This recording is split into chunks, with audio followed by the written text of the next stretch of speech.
Welcome back, night owls and daydreamers. Tonight we're diving deep into the chaotic world of Quahog with some fascinating Family Guy facts that'll have you drifting off to sleep with a smile.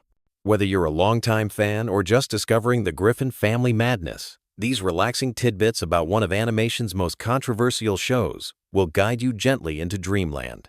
Let's start our journey back to 1999, when Family Guy first graced television screens. The show almost never happened at all. Creator Seth MacFarlane was working as a writer and animator for Hanna-Barbera when he created two animated shorts called The Life of Larry and Larry and Steve. These featured a man and his talking dog, which would eventually evolve into Peter and Brian Griffin. Fox executives were so impressed with MacFarlane's work that they gave him an unprecedented deal for someone so young, making him the youngest person ever to create a primetime series for the network at just 24 years old. The original pilot episode had a much smaller budget than later episodes, which is why the animation looks noticeably different. The Griffin house interior was actually based on the house from another famous animated family, but with some creative liberties taken. MacFarlane has mentioned that he wanted the show to feel lived in and realistic, despite all the absurd situations the family would find themselves in. Speaking of the Griffin family, each character was carefully designed to represent different aspects of the American family dynamic. Peter Griffin, the bumbling patriarch, was inspired by MacFarlane's own father and various blue-collar workers he'd observed growing up in Connecticut. His distinctive laugh wasn't originally planned. It just happened naturally during recording sessions, and the creators decided to keep it because it felt so authentic to the character. Lois Griffin underwent several design changes before settling on her final appearance. Originally, she was going to have a completely different personality, more stern and less patient with her family's antics. The writers quickly realized that having someone slightly more grounded would make the show's more outrageous moments feel more believable. Her background as a wealthy heiress was added later to explain how the family could afford their lifestyle despite Peter's various job changes and general incompetence. The character of Meg started out very differently than how fans know her today. In the early seasons, she was treated more like a regular teenage daughter dealing with typical adolescent problems. The running joke of the entire family treating her terribly wasn't established until later seasons. This shift reflected the show's overall evolution toward more extreme and absurd humor over time. Chris Griffin was originally going to be the smart one in the family, but the writers felt this would create too much overlap with Brian's role as the voice of reason. Instead, they made him dim-witted but good-hearted, which created better comedic opportunities and family dynamics. His voice actor actually had to learn to make his voice crack consistently to maintain the character's adolescent sound as the show progressed through multiple seasons. Stewie Griffin is perhaps the most complex character in terms of development. His evil, genius baby persona was inspired by various movie villains, but his sophisticated vocabulary and adult concerns created an interesting contradiction that the writers loved exploring. The ambiguity around his sexual orientation was intentional from early on, with MacFarlane wanting to create a character that defied easy categorization. The family dog Brian started as a relatively simple character, but evolved into something much more complex. He was meant to be the straight man to the family's chaos, offering occasional wisdom and commentary. His human-like behavior was the central joke, a dog who acted more civilized than his human family members. The character served as MacFarlane's voice in many episodes, expressing his own political views and social commentary through Brian's dialogue and actions. Family Guy's animation style was heavily influenced by classic cartoons, but with modern sensibilities. The character designs were kept relatively simple to allow for faster animation production, but the backgrounds were often incredibly detailed. The color palette was specifically chosen to feel warm and inviting, like a real family home, which contrasted nicely with the show's often chaotic storylines. The show's famous cutaway gags weren't originally planned as a major feature. They started as occasional diversions but became more frequent when the writers realized how much creative freedom they provided. These sequences allowed the show to explore completely unrelated scenarios and parody different time periods, movies, and cultural phenomena without being constrained by the main plot. One of the most Interesting aspects of Family Guy's production is how much the voice actors contribute to their characters' development. Many of the show's funniest moments came from improvisation during recording sessions. The actors would often suggest alternative line readings or add physical comedy that would then be animated to match their performance. The show's musical numbers weren't part of the original concept, but became increasingly important as the series progressed. MacFarlane's background in musical theater and his love of classic show tunes influenced many of these sequences. The elaborate production numbers often required months of preparation and coordination between the animation, music, and voice departments. Family Guy's relationship with censorship has been complicated throughout its run. The show has pushed boundaries since its inception, but network standards have evolved over the years. Many episodes have alternate versions with different jokes or sequences depending on when and where they're broadcast. This has created an interesting archive of content that varies significantly across different platforms and time periods. The series has featured an incredible array of celebrity guest stars over the years, many of whom were fans of the show before appearing on it. Some celebrities have become recurring characters, while others made single appearances that became memorable moments for fans. The show's writers often write specific roles with particular actors in mind, creating unique opportunities for both established and emerging performers. Behind the scenes, Family Guy's production schedule is incredibly demanding. Each episode takes months to complete, from initial script to final animation. The process involves dozens of artists, writers, and technicians working in coordination. Despite this complexity, the show has maintained a remarkably consistent output for over 2 decades. The show's impact on popular culture extends far beyond television. Family Guy references and quotes have become part of everyday conversation for many fans. The show's influence can be seen in countless other animated series that followed, many of which adopted similar humor styles and narrative structures. Family Guy's cancellation and subsequent revival is one of television's most interesting stories. After being canceled twice, the show found new life through DVD sales and reruns on cable networks. This proved that there was still a significant audience for the show's particular brand of humor, leading to its eventual return to primetime television. The evolution of animation technology has dramatically changed how Family Guy is produced. Early seasons required hand-drawn animation cells, while modern episodes are created entirely digitally. This technological shift has allowed for more complex visual effects and faster production times, but some fans prefer the slightly rougher aesthetic of the earlier seasons. Family Guy's international success has led to numerous international versions and adaptations. Different countries have created their own versions of the show with local characters and cultural references. These adaptations provide fascinating insights into how humor translates across different cultures and societies. The show's merchandise empire extends into virtually every category imaginable. From clothing and toys to video games and books, Family Guy has become a brand unto itself. This commercial success has helped fund the show's continued production and allowed for increasingly ambitious episodes and special events. Family Guy's writing process involves a large team of contributors working collaboratively. Story ideas can come from anywhere, and the show's writer's room is known for its freewheeling creative atmosphere.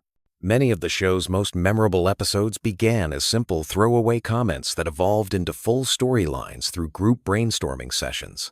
The show's holiday episodes have, quote, become annual traditions for many families. These special episodes often feature elaborate musical numbers and heartwarming moments that contrast with the show's typically irreverent tone. The Christmas episodes in particular have become comfort viewing for many fans during the holiday season. Family Guy's relationship with social media has evolved significantly over the years. The show's official accounts regularly share behind-the-scenes content, and the writers often interact directly with fans online. This direct connection between creators and audience has influenced how episodes are developed and promoted. The series has tackled numerous social and political issues throughout its run, often generating significant discussion and sometimes controversy. These episodes demonstrate the show's willingness to engage with serious topics while maintaining its comedic perspective. The balance between entertainment and commentary has been a defining characteristic of the series. Family Guy's sound design is incredibly detailed, with each episode featuring hundreds of individual sound effects and musical cues. The show's audio team works closely with the animation department to ensure that every visual gag is supported by appropriate sound. This attention to audio detail helps create the show's distinctive atmosphere. The series has spawned several spin-offs and related projects over the years. These additional shows have allowed the creators to explore different aspects of the Family Guy universe and experiment with new storytelling approaches. Some have been more successful than others, but all have contributed to the overall Family Guy mythology. Family Guy's influence on comedy writing can be seen in numerous other television shows and movies. The show's particular style of rapid-fire jokes and pop culture references has become a template that many other creators have adapted and modified for their own projects. The show's live performances and special events have created unique opportunities for fans to experience Family Guy in different contexts. These events often feature the voice actors performing in character and provide insights into the creative process that aren't available through the regular episodes. Family Guy's educational impact, while perhaps unintentional, has been significant. Many viewers have discovered new music, learned historical facts, or been introduced to classic movies through the show's references and parodies. This accidental educational component has made the show valuable beyond pure entertainment. The series has maintained its relevance across multiple generations of viewers. Parents who watched the show when it first aired now watch it with their own children, creating shared cultural experiences that span decades. This intergenerational appeal has helped ensure the show's continued success. Family Guy's production team includes numerous talented artists who have gone on to create their own successful projects. The show has served as a training ground for many animators, writers, and voice actors who have used their experience to launch their own careers in entertainment. The show's approach to continuity is deliberately loose, allowing for creative freedom while occasionally referencing past events. This flexible approach to storytelling has enabled the writers to explore virtually any scenario without being constrained by previous episodes. Family Guy's relationship with its fan community is uniquely interactive. The show's creators regularly acknowledge fan theories and suggestions, sometimes incorporating them into actual episodes. This collaborative relationship between creators and audience has helped maintain the show's popularity over many years. As we drift towards sleep tonight, remember that Family Guy represents more than just animated comedy. It's a cultural phenomenon that has brought laughter to millions of viewers worldwide. The show's ability to evolve while maintaining its core identity demonstrates the power of creative persistence and the importance of connecting with audiences on multiple levels. Sweet dreams, and may your rest be filled with the gentle chaos of Quahog, where anything is possible and laughter is always just around the corner. The Griffin family will be there waiting when you wake up, ready with new adventures and timeless humor that continues to entertain after all these years. Picture this. You're lying in bed, phone in hand, ready to drift off to the soothing sound of random Family Guy trivia. Well, buckle up, Buttercup, because tonight we're diving deep into the most bizarre, shocking, and downright disturbing moments that have happened to every single character in Quahog. And trust me, by the end of this video, you'll never look at your favorite dysfunctional cartoon family the same way again. Now, before we start this journey through animated trauma, let me ask you something. Have you ever wondered what it would be like if the worst day of your life was broadcast on national television for millions to laugh at? Well, that's basically every episode of Family Guy for these poor fictional souls. So grab your favorite pillow, get comfortable, and let's explore the darkest corners of Seth MacFarlane's twisted imagination. Starting alphabetically with Adam West, because why not begin with a mayor who's nuttier than a fruitcake? This eccentric political figure finally found his soulmate when he married Carol, Lois's sister. For a guy who regularly talks to his own hand and thinks cardboard cutouts are real people, finding true love seemed like a miracle. The wedding was beautiful, the honeymoon was passionate, and for once in his bizarre life, Adam West looked genuinely happy. But happiness in Family Guy is like a snowball in hell. It melts faster than you can say cutaway gag. Carol decided that one mayor wasn't enough for her appetite, so she started having an affair with another man. When Adam discovered this betrayal, instead of walking away with his dignity intact, he challenged the other guy to a duel. Because nothing says rational response like pistols at dawn, right? The worst part wasn't just the cheating. It was watching this lonely, eccentric man desperately fight for someone who clearly didn't deserve his devotion. Carol promised it would never happen again, but we all knew that was complete garbage. Adam deserved so much better than a woman who treated his heart like a revolving door. Moving on to Angela, Peter's former boss at the toy company. Unlike most characters who simply disappear without explanation, Angela got a proper send-off that hit viewers right in the feels. When voice actress Carrie Fisher passed away in real life, the show made the touching decision to address it directly in the series. According to Peter's explanation, Angela died doing what she loved, which was apparently swimming less than 20 minutes after eating. Now, we all know that's an old wives' tale about getting cramps, but in the Family Guy universe, it was enough to send this strong, independent businesswoman to her watery grave. It's both absurd and oddly respectful, which perfectly captures the show's ability to blend humor with genuine emotion. Barbara Pewterschmidt, or Babs as she's known to friends, has endured decades of her husband Carter's wandering eye. This woman has put up with more infidelity than a reality TV show contestant, and somehow she keeps forgiving him. The breaking point came when Peter caught Carter in bed with yet another woman, and after some classic Griffin family blackmail shenanigans, the secret inevitably came out. Picture the devastation on Babs's face when she realized that everyone knew about her husband's latest affair before she did. The humiliation of being the last to know, the embarrassment of having your private pain become public gossip. It's enough to break anyone's spirit. She kicked his crusty behind out of the house and tried to start fresh, but love makes fools of us all, and she eventually took him back. The irony is that Babs isn't exactly innocent herself. She's had her own affairs over the years, including that memorable encounter with Jackie Gleason. But there's something particularly cruel about Carter's public humiliation of his wife that makes this betrayal sting more than the others. Bonnie Swanson represents the dark side of suburban marriage. When she's not cheating on her paralyzed husband, she's literally trying to murder him with ground glass in his food, or buying rickety houses hoping they'll collapse on him. But karma has a way of coming full circle, and Bonnie got a taste of her own medicine in the most humiliating way possible. During their daughter's birthday party, with friends and family gathered around, Bonnie overheard Joe having an affair with a colleague through the baby monitor. Imagine the mortification of discovering your spouse's betrayal while surrounded by people who are supposed to be celebrating your family. The timing couldn't have been worse, and the method of discovery was like something out of a soap opera nightmare. The fact that this happened during what should have been a joyous occasion for their child makes it even more devastating.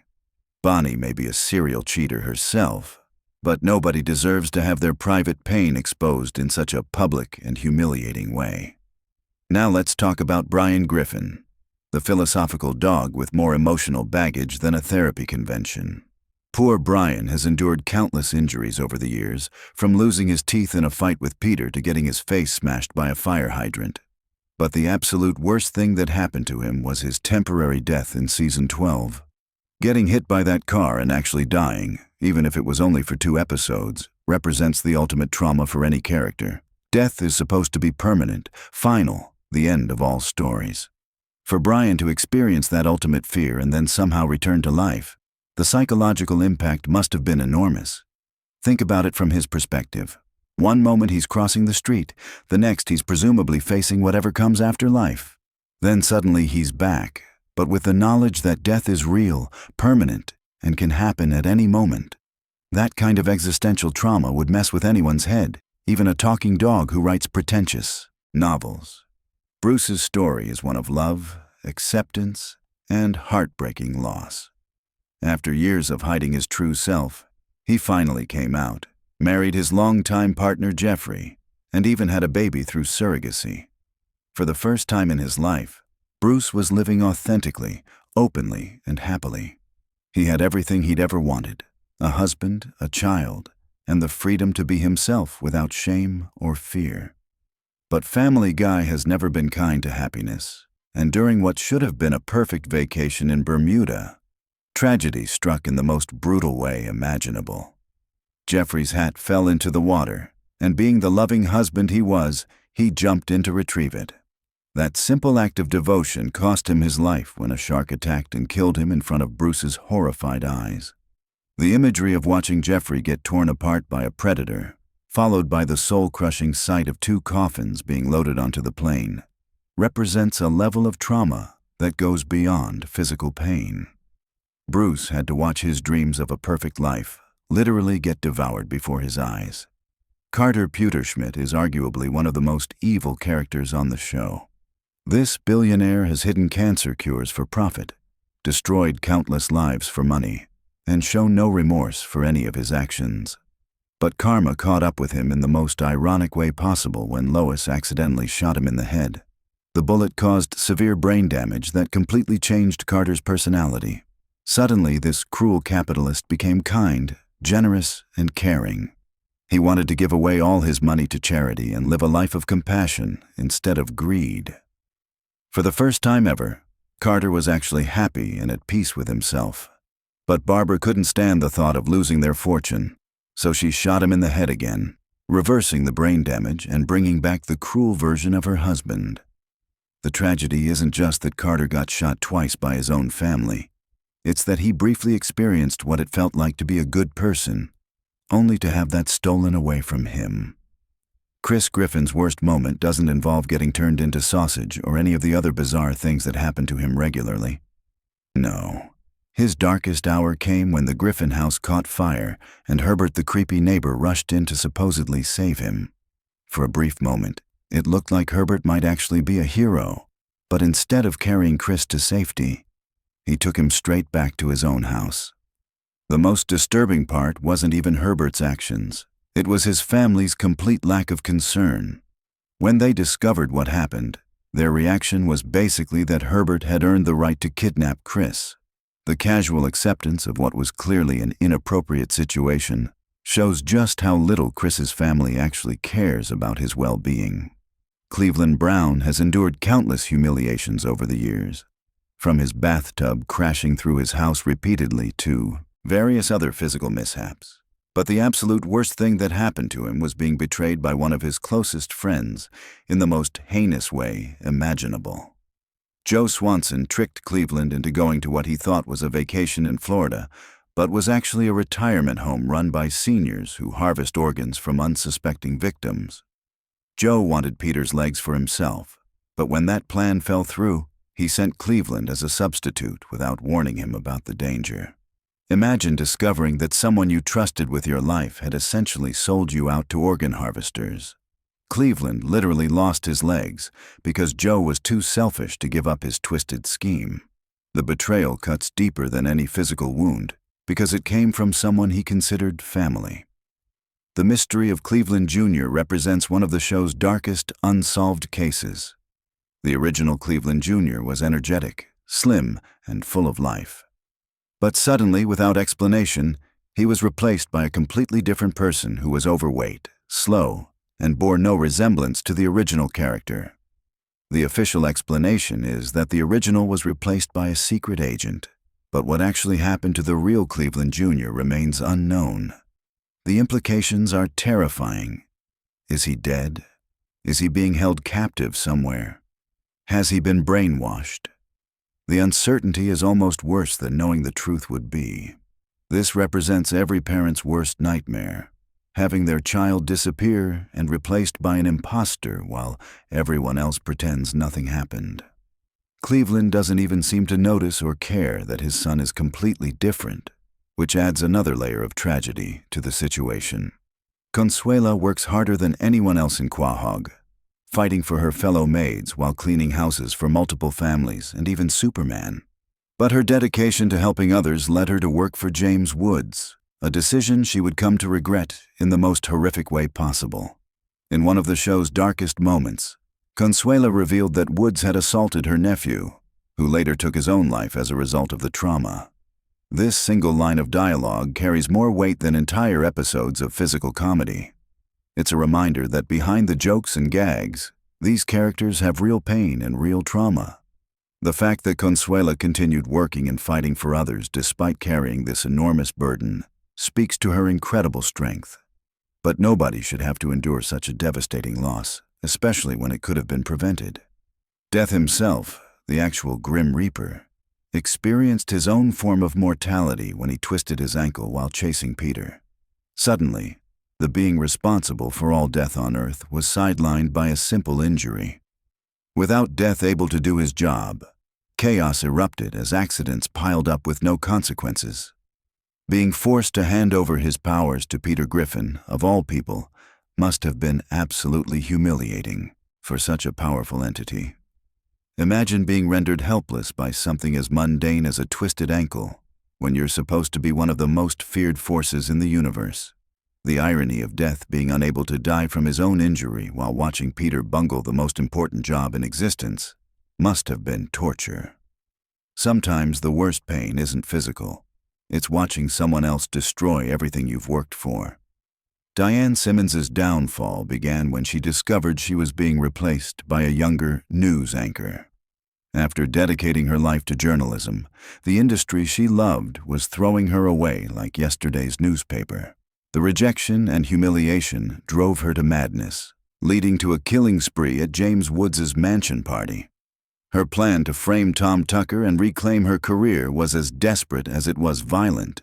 But when it all fell apart and she was about to kill Lois, Stewie ended her reign of terror with a single shot. Going from respected journalist to murderous villain to corpse in a matter of hours represents a complete life collapse that few characters have experienced.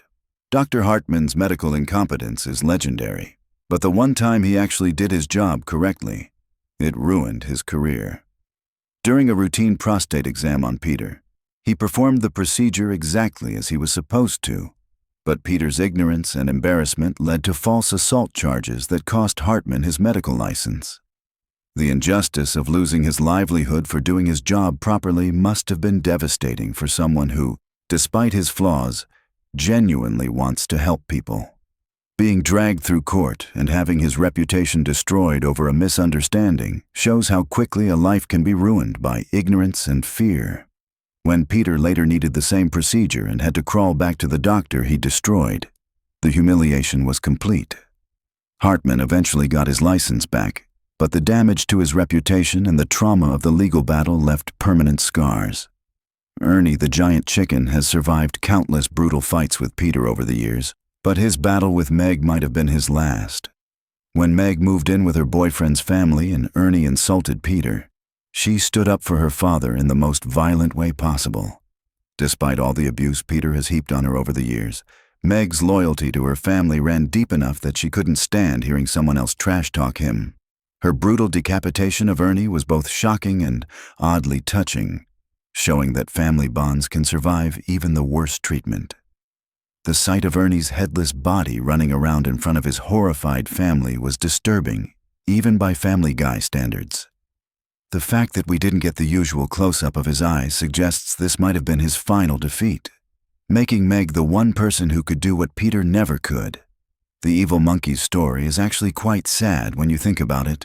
For years he terrorized Chris by angrily pointing at him from the closet, but it turns out he was just too shy to start a conversation. All that time, he wasn't evil at all, just socially awkward and misunderstood. But before this revelation, the poor monkey was beaten up by Brian's son Dylan. Being attacked by someone when you're already struggling with social anxiety and communication issues must have been incredibly traumatic. The monkey was already isolated and afraid, and the violence only made things worse. Glenn Quagmire's entire identity revolves around his sexual prowess and his most prized anatomical feature. So when a shark bit off his manhood during a skiing trip, it represented the ultimate nightmare for someone whose whole personality is built around sexual conquest. Watching Quagmire become a shell of himself, miserable and lost without the one thing that defined him, was both comedic and genuinely sad. His entire sense of self-worth was tied to something that could be taken away in an instant. showing how fragile our identities really are.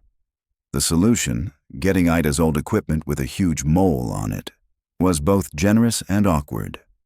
Having to explain to potential partners that you're using your father's former anatomy would be enough to give anyone performance anxiety for life. The greased-up deaf guy remained a mystery for years, slipping away from every attempt to catch him while spouting his signature catchphrase. But his origin story revealed a tragic accident that changed him from an ordinary businessman into the greasy enigma we know today. Getting caught in a grease truck explosion severe enough to cause deafness and require constant lubrication to survive sounds absolutely horrifying. Imagine going from a normal life to being a permanently slippery outcast who can't hear and can barely communicate with others. The transformation from respected professional to neighborhood oddity represents a complete loss of identity and social connection. He went from being someone people respected to someone they actively tried to avoid or capture. Herbert's backstory adds a dark historical element to his character. As a World War II pilot who was shot down and sent to a concentration camp, he experienced some of humanity's darkest hours. Being forced to do degrading work like sorting recyclables while imprisoned shows how war can strip away dignity and humanity. The fact that he describes the sticky trash as the worst part, while clearly downplaying much more serious trauma, suggests a coping mechanism of focusing on minor irritations to avoid confronting deeper pain. His current inappropriate behavior toward Chris might stem from the psychological damage of his wartime experiences. Ida's journey represents the struggle of living authentically while facing rejection from those you love most. When she came out as transgender to her son Quagmire, instead of receiving support, she was shunned and rejected. Being abandoned by your own child for being true to yourself is one of the cruelest forms of emotional pain. Even after Quagmire eventually accepted her, he later forced her to choose between him and her relationship with Brian. Making someone pick between their child and their chance at happiness is pure selfishness, especially after she had already made the generous gesture of giving him her former anatomy. Joe Swanson's transformation from paraplegic to quadriplegic during a bull run represents every disabled person's worst fear, losing even more independence and control over their life. Being paralyzed from the neck down instead of just the waist changed everything for him. The abandonment that followed was even worse than the physical trauma. His wife Bonnie immediately left him for Europe, claiming she didn't sign up for this level of care. His friends tried to help, but eventually dumped him in a terrible state facility when it became too much work. Being betrayed by both your spouse and your closest friends when you need them most is a special kind of hell. Joe eventually regained some function, but the emotional scars of abandonment would last forever. Jerome carries the heaviest emotional burden of any character on the show. Losing his wife to cancer just 1 week after their wedding, followed by his daughter's death from pneumonia 6 weeks later, represents a level of tragedy that transcends comedy. Even in a cartoon universe where death and destruction happen regularly, Jerome's story stands out as genuinely heartbreaking. The timing of these losses, coming right after what should have been the happiest moments of his life, makes the tragedy even more poignant. Jillian's happiness was shattered when Diane Simmons murdered her husband Derek during her killing spree. After being jerked around by Brian and finally finding a good man to marry, having that torn away by random violence must have been devastating. The look of absolute devastation on her face when she realized her husband was dead spoke volumes about the depth of her loss. Going from newlywed bliss to widow in a matter of moments represents the kind of trauma that changes someone forever. The Kool-Aid Man, despite being a corporate mascot, became a victim of Stewie's evil twin in one of the show's more surreal moments. Having your glass body smashed and your contents consumed by a psychotic baby represents a uniquely cartoonish form of murder. The fact that he returned later suggests some form of immortality, but the experience of being destroyed and consumed must have been traumatic even for a sentient beverage container. Lois Griffin has endured tremendous physical and emotional trauma over the years. While getting killed by Stewie in a simulation doesn't count as real, Her other experiences are genuinely horrific. Getting boiling oil thrown on her by Peter left her with severe burns covering her entire body. But arguably worse was the mental trauma of watching Peter perform oral acts on her sick mother due to a hypnotherapy mishap. Physical burns heal, but that mental image would haunt her forever. The violation of boundaries and the grotesque nature of the incident make it worse than any physical injury. Loretta Brown's death was both tragic and disturbing. Falling to her death when Peter destroyed her house was bad enough, but Quagmire's necrophilic intentions afterward added another layer of horror to her fate. Being killed by your ex-husband's friend's stupidity and then having your corpse violated represents a complete denial of dignity, even in death. The fact that this was played for laughs makes it even more disturbing.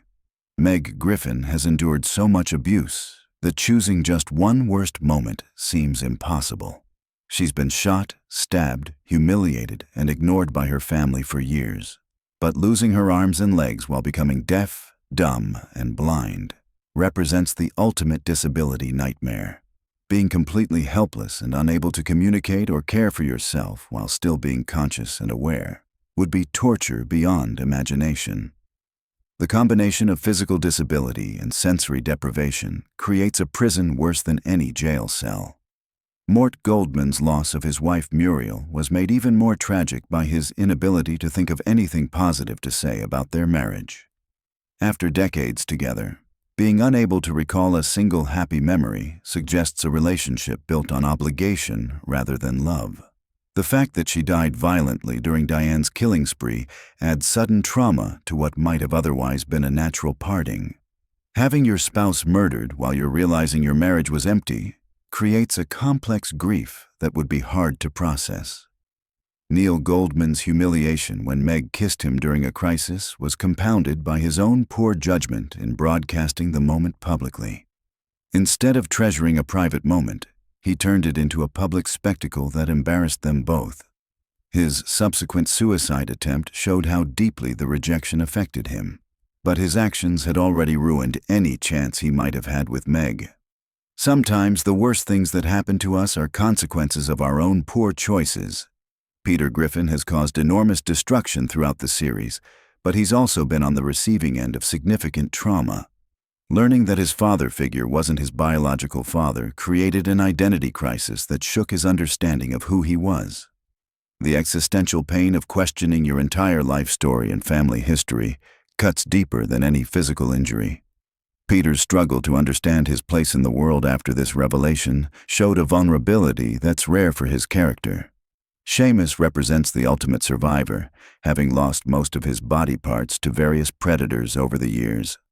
Whether it was James Woods, sharks, or other creatures, the systematic loss of limbs and organs while somehow remaining alive and conscious is a nightmare beyond comprehension. The fact that his origin story keeps changing suggests that the trauma was so severe he can't even remember it clearly. Living as mostly wood and prosthetics while maintaining consciousness would be a constant reminder of everything he's lost. Stewie Griffin has endured incredible trauma for a 1-year-old baby. From dingo attacks to being fused with his teddy bear, his young life has been filled with horror. But the worst incident was when he split his head open falling downstairs, and his family refused to get him medical attention. Instead of rushing him to the hospital, they tried to cover up the injury and hide the evidence. Watching a raccoon gnaw on his exposed brain, while his family worried more about getting in trouble than his health, shows a level of neglect that borders on criminal. The fact that he spent months in a coma while they continued to prioritize their own convenience over his life demonstrates how little they truly care about him despite their occasional shows of affection. Tom Tucker's identity crisis when he faced replacement by a younger anchor led to a complete career meltdown. Following Peter's advice to get tattoos live on air was the final nail in his professional coffin, destroying everything he'd worked for his entire life. Being fired from the job that defined him and then nearly committing suicide over the loss shows how completely his sense of self was tied to his career. The humiliation of having his replacement want to interview him before his suicide attempt added insult to injury. Trisha Takanawa's fate during the Y2K Apocalypse episode becoming a victim of cannibalism, represents the ultimate objectification. Being reduced to literal food for other people strips away every aspect of humanity and dignity. Even in a post-apocalyptic setting, the casual way her consumption was discussed shows how completely society had broken down and how little value was placed on individual human life.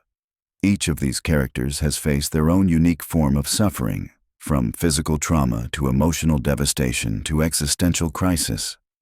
What makes these moments particularly impactful is how they contrast with the show's usual comedic tone. When Family Guy decides to get dark, it doesn't hold back. These aren't just random gags or throwaway jokes. They're genuine character moments that reveal the psychological depth hiding beneath the surface humor. The fact that these characters continue to function and interact normally after experiencing such trauma speaks to both human resilience and the show's commitment to treating serious subjects with the same casual attitude as everything else. Understanding these worst moments helps us appreciate the full scope of what these characters have endured. It's easy to laugh at their misfortunes when they're presented as comedy, but examining them seriously reveals a tapestry of human suffering that would challenge anyone's sanity. The genius of Family Guy lies in its ability to make us laugh at things that would horrify us in real life. By presenting extreme trauma in a comedic context, the show allows us to process difficult emotions and experiences in a safe environment. These characters serve as vessels for our own fears and anxieties, experiencing the worst possible outcomes so we don't have to. Their resilience in the face of unimaginable suffering provides a strange form of comfort and inspiration. Whether it's betrayal by loved ones, physical mutilation, loss of identity, or complete abandonment, every character has faced their ultimate nightmare and somehow survived to appear in the next episode.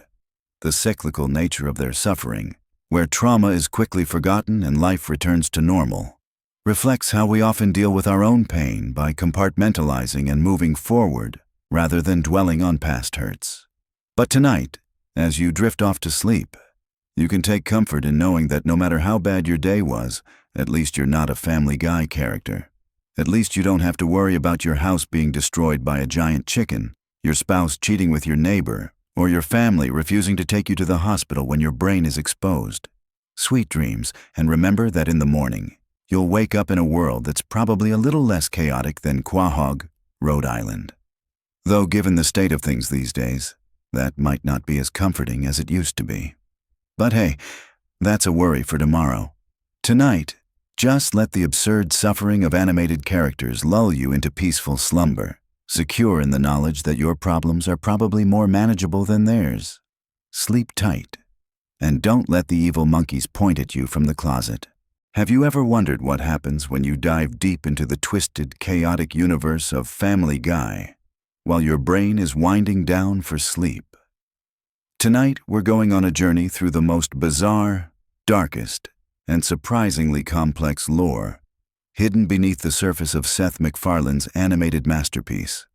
From alternate realities to character deaths that actually matter, from time travel paradoxes to the secret history of Quahog itself, this is going to be the most comprehensive exploration of Family Guy's hidden depths you've ever experienced. But before we begin our descent into this animated rabbit hole, let me warn you. What you're about to discover might change how you see those seemingly random cutaway gags forever. Because underneath all that crude humor and pop culture references lies a narrative so intricate and dark that it makes other animated series look like children's picture books. So get comfortable, dim those lights, and prepare to have your mind blown as we uncover the secret lore of Family Guy that most viewers never notice. Our story begins not with the griffins we know today, but with a question that haunts every longtime viewer. How many times has this family actually died? The answer is more disturbing than you might think. Throughout the series, we've witnessed multiple universe resets, character resurrections, and timeline manipulations that suggest something far more sinister is happening in Quahog than meets the eye. Let's start with Brian Griffin, whose death in Season 12 wasn't just a ratings stunt. It revealed something crucial about the Family Guy universe. When Brian was killed by a car, The emotional weight of his death felt different from the usual cartoon violence we're accustomed to. But here's where it gets interesting. His replacement, Vinny, wasn't just a random character. He represented a glimpse into what the show could become without its moral compass, its voice of reason in a house full of chaos. The fact that Stewie was able to travel back in time to save Brian tells us something profound about the nature of time itself in this universe. Time travel isn't just a plot device in Family Guy. It's a fundamental force that shapes reality. Stewie's time machine isn't just some random invention. It's connected to a larger cosmic framework that governs how this universe operates. Consider this. Every time we see Stewie travel through time, reality doesn't just change, it fractures. We're shown multiple timelines existing simultaneously, each one revealing different aspects of the Griffin family's true nature. In some timelines, Peter never met Lois. In others, Meg is the favorite child. These aren't just alternate realities for comedy, they're glimpses into the infinite possibilities that exist when time itself becomes malleable. But time travel is just the beginning of Family Guy's cosmic horror. Let's talk about the multiverse theory that runs through the entire series. The show has explicitly confirmed that multiple universes exist, each with their own version of the Griffin family. We've seen evil versions, dog versions, even versions where the family members have completely different personalities and life paths. This multiverse concept becomes even more disturbing when you realize that some episodes might not be taking place in the same universe we started with. That feeling you get when character personalities seem inconsistent or when major events are forgotten. It might not be lazy writing. It might be because we're actually watching a different universe entirely. The chicken fights between Peter and Ernie represent something deeper than just extended fight sequences. They're battles between order and chaos, between different philosophical approaches to existence. Ernie represents structure, routine, and the mundane aspects of daily life. Peter represents pure unrestrained desire, and the rejection of social norms. Their fights aren't just physical confrontations, they're metaphysical battles for the soul of their shared reality. Each chicken fight escalates in scope and destruction, suggesting that these conflicts are affecting the fundamental fabric of their universe. The level of destruction they cause should realistically end civilization as we know it, yet everything returns to normal afterwards. This isn't cartoon logic. This is evidence of reality itself being reset after each confrontation, maintaining the status quo through cosmic intervention. Now let's examine the true nature of Stewie Griffin, perhaps the most complex character in the entire Family Guy universe. On the surface, he's a baby with advanced intelligence and homicidal tendencies. But dig deeper, and you'll find layers of psychological complexity that rival the greatest literary characters. Stewie's relationship with his sexuality isn't just character development. It represents the internal struggle between his intellectual advancement and his emotional immaturity. His confusion about his own identity reflects the broader theme of identity crisis that runs through the entire series. Every Griffin family member struggles with who they really are versus who they think they should be. His scientific inventions aren't just plot devices. They represent humanity's desire to control and manipulate reality itself. Stewie's time machine, his weather control device, his mind control technology, they're all attempts to impose order on a chaotic universe. But every time he uses these inventions, reality becomes more unstable, not less. The most disturbing aspect of Stewie's character is his relationship with Brian. Their friendship represents the only genuine emotional connection in the Griffin household, but it's also the most psychologically complex relationship in the series. Brian serves as both father figure and intellectual, equal to Stewie, creating a dynamic that's simultaneously heartwarming and deeply troubling. Let's shift our focus to Meg Griffin, the most tragic character in the Family Guy universe. Her treatment by her family isn't just running gag. It's a systematic psychological experiment in how prolonged emotional abuse shapes personality development. Meg represents the scapegoat, the family member who absorbs all the dysfunction and toxicity so that the others can maintain their illusion of normalcy.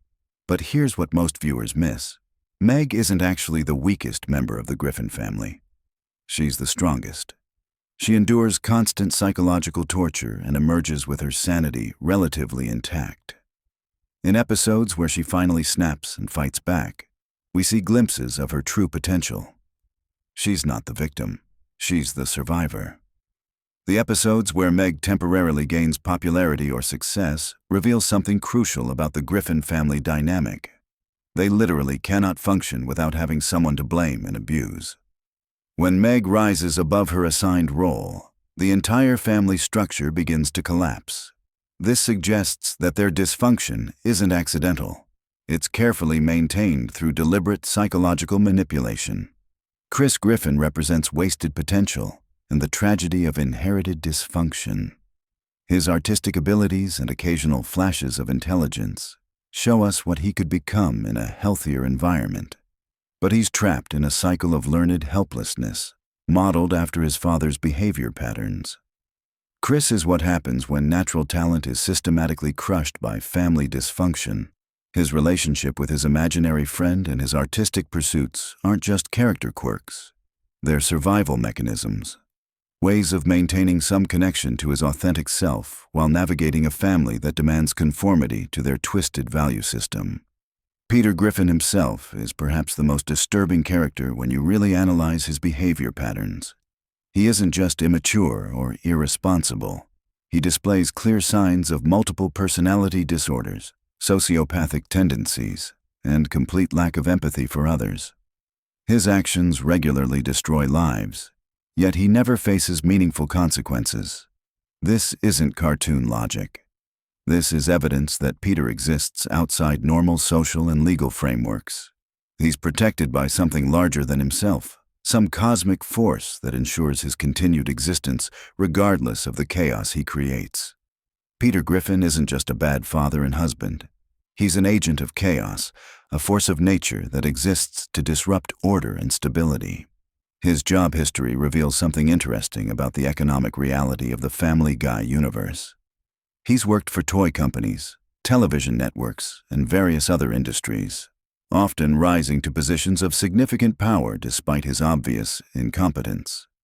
This suggests that the economic system itself is fundamentally broken, rewarding chaos and incompetence over skill and dedication. Lois Griffin's psychology is perhaps the most complex of all: the family members. She comes from wealth and privilege but chose to marry into dysfunction. This wasn't an accident or a mistake. It was a deliberate choice that reveals something dark about her character. Lois is addicted to drama and chaos. She could leave Peter at any time, but she stays because the dysfunction feeds something deep within her psyche. Her moments of extreme violence and rage aren't just comedy beats. They're glimpses into her true nature, carefully hidden beneath a facade of suburban respectability. Lois Pewterschmidt Griffin is potentially the most dangerous member of the family because she understands manipulation and control in ways the others don't. Her relationship with her wealthy family reveals the broader class dynamics at play in the Family Guy universe. The Pewterschmidts represent old money, established power structures, and systematic oppression disguised as respectability. Lois chose to reject that world, but she brought its values and methods into her marriage, creating a toxic hybrid of working-class dysfunction and upper-class manipulation. The town of Quahog itself is a character in this story, and its history reveals disturbing truths about American society. Founded on violence and maintained through systematic corruption, Quahog represents every small American town that's slowly dying while pretending everything is fine. The local government is openly corrupt, the police force is incompetent, and the social structures are designed to maintain inequality and dysfunction. Mayor West's obvious mental illness and continued political power isn't just absurd humor. It's commentary on how democratic systems can be manipulated by charismatic figures who appeal to voters' worst impulses. His policies are destructive and nonsensical, yet he remains popular because he validates the community's desire to avoid responsibility for their own problems. The recurring characters in Quahog each represent different aspects of American social dysfunction. Cleveland represents the loyal friend who enables destructive behavior rather than confronting it. Joe represents the warrior mentality that struggles to adapt to civilian life. Quagmire represents unchecked masculinity and sexual predation disguised as humor. But it's the relationship between these characters that reveals the true horror of the Family Guy universe. They're all trapped in cycles of mutual enablement, each one preventing the others from growing or changing. Their friendships aren't based on genuine affection or shared values. They're based on mutual need for validation of their worst impulses. The show's treatment of religion reveals another layer of its complex worldview. Religion in Family Guy isn't just mocked or dismissed. It's shown to be another system of control and manipulation, used by both believers and non-believers to justify their behavior and avoid taking responsibility for their actions.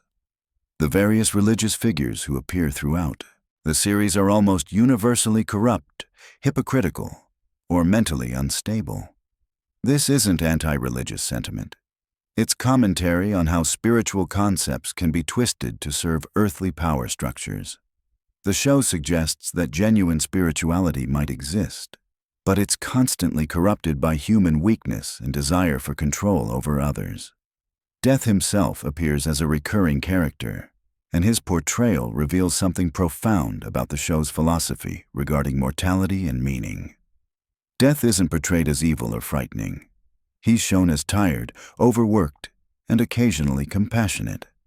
This suggests that mortality isn't the enemy in the Family Guy universe. Meaninglessness is the real enemy.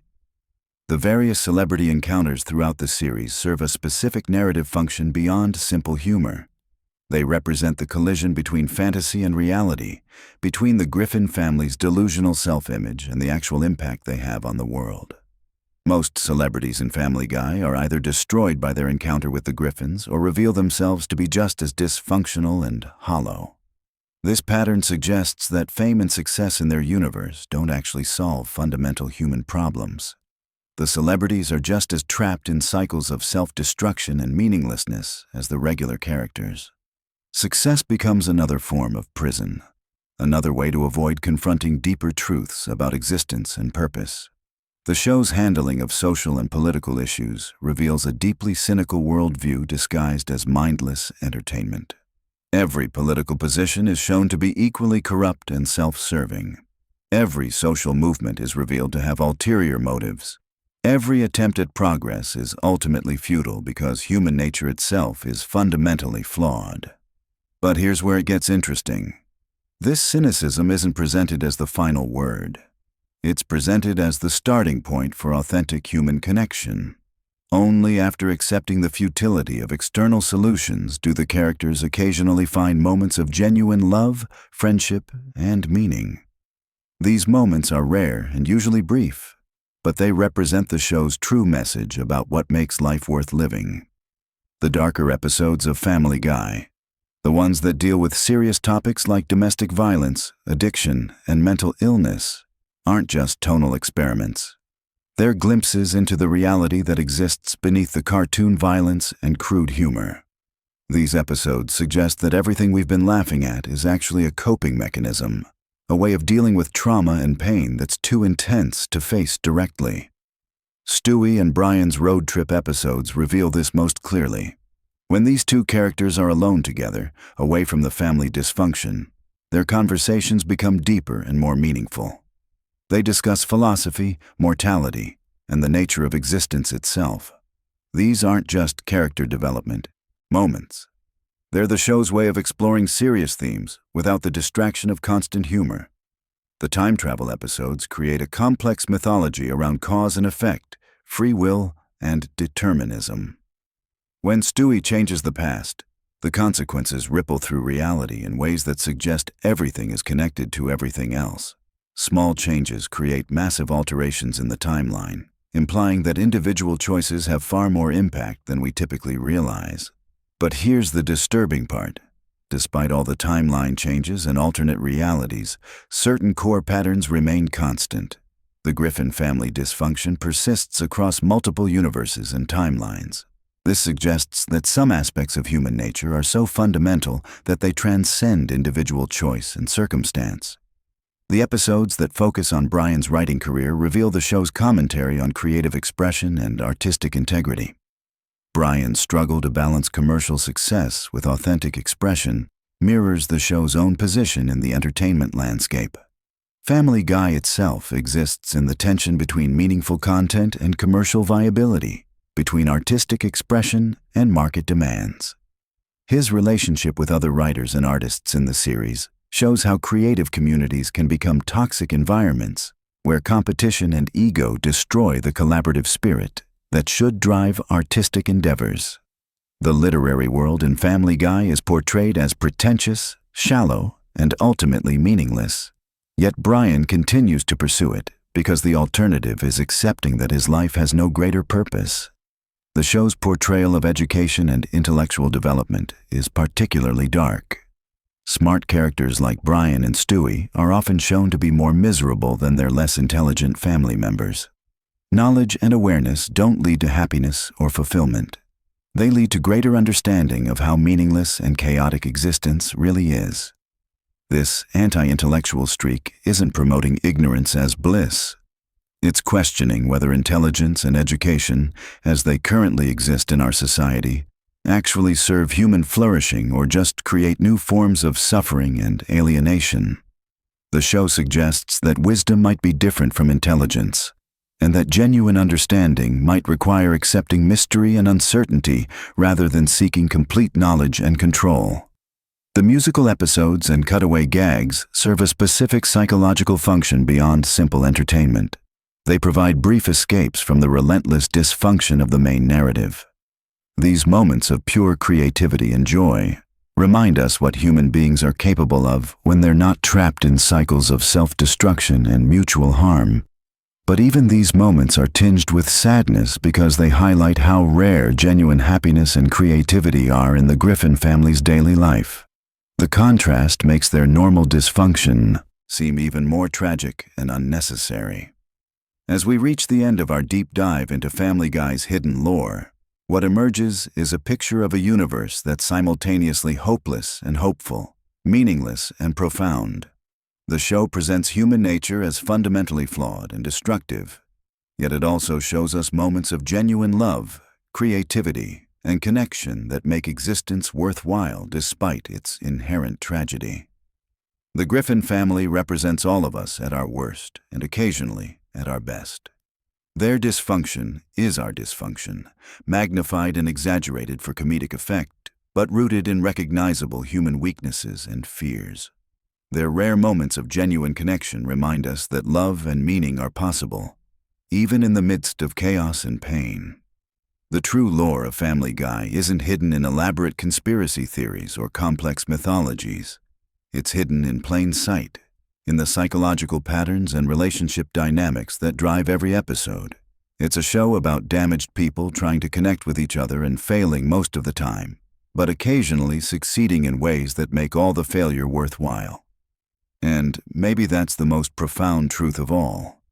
That meaning doesn't come from avoiding dysfunction and chaos, but from finding ways to love and connect despite the inevitable presence of dysfunction and chaos in all human relationships. The Griffins aren't aspirational characters. They're cautionary tales and sources of recognition, mirrors that reflect our own struggles with identity, purpose, and connection. So the next time you watch Family Guy, remember that you're not just watching crude humor and pop culture references.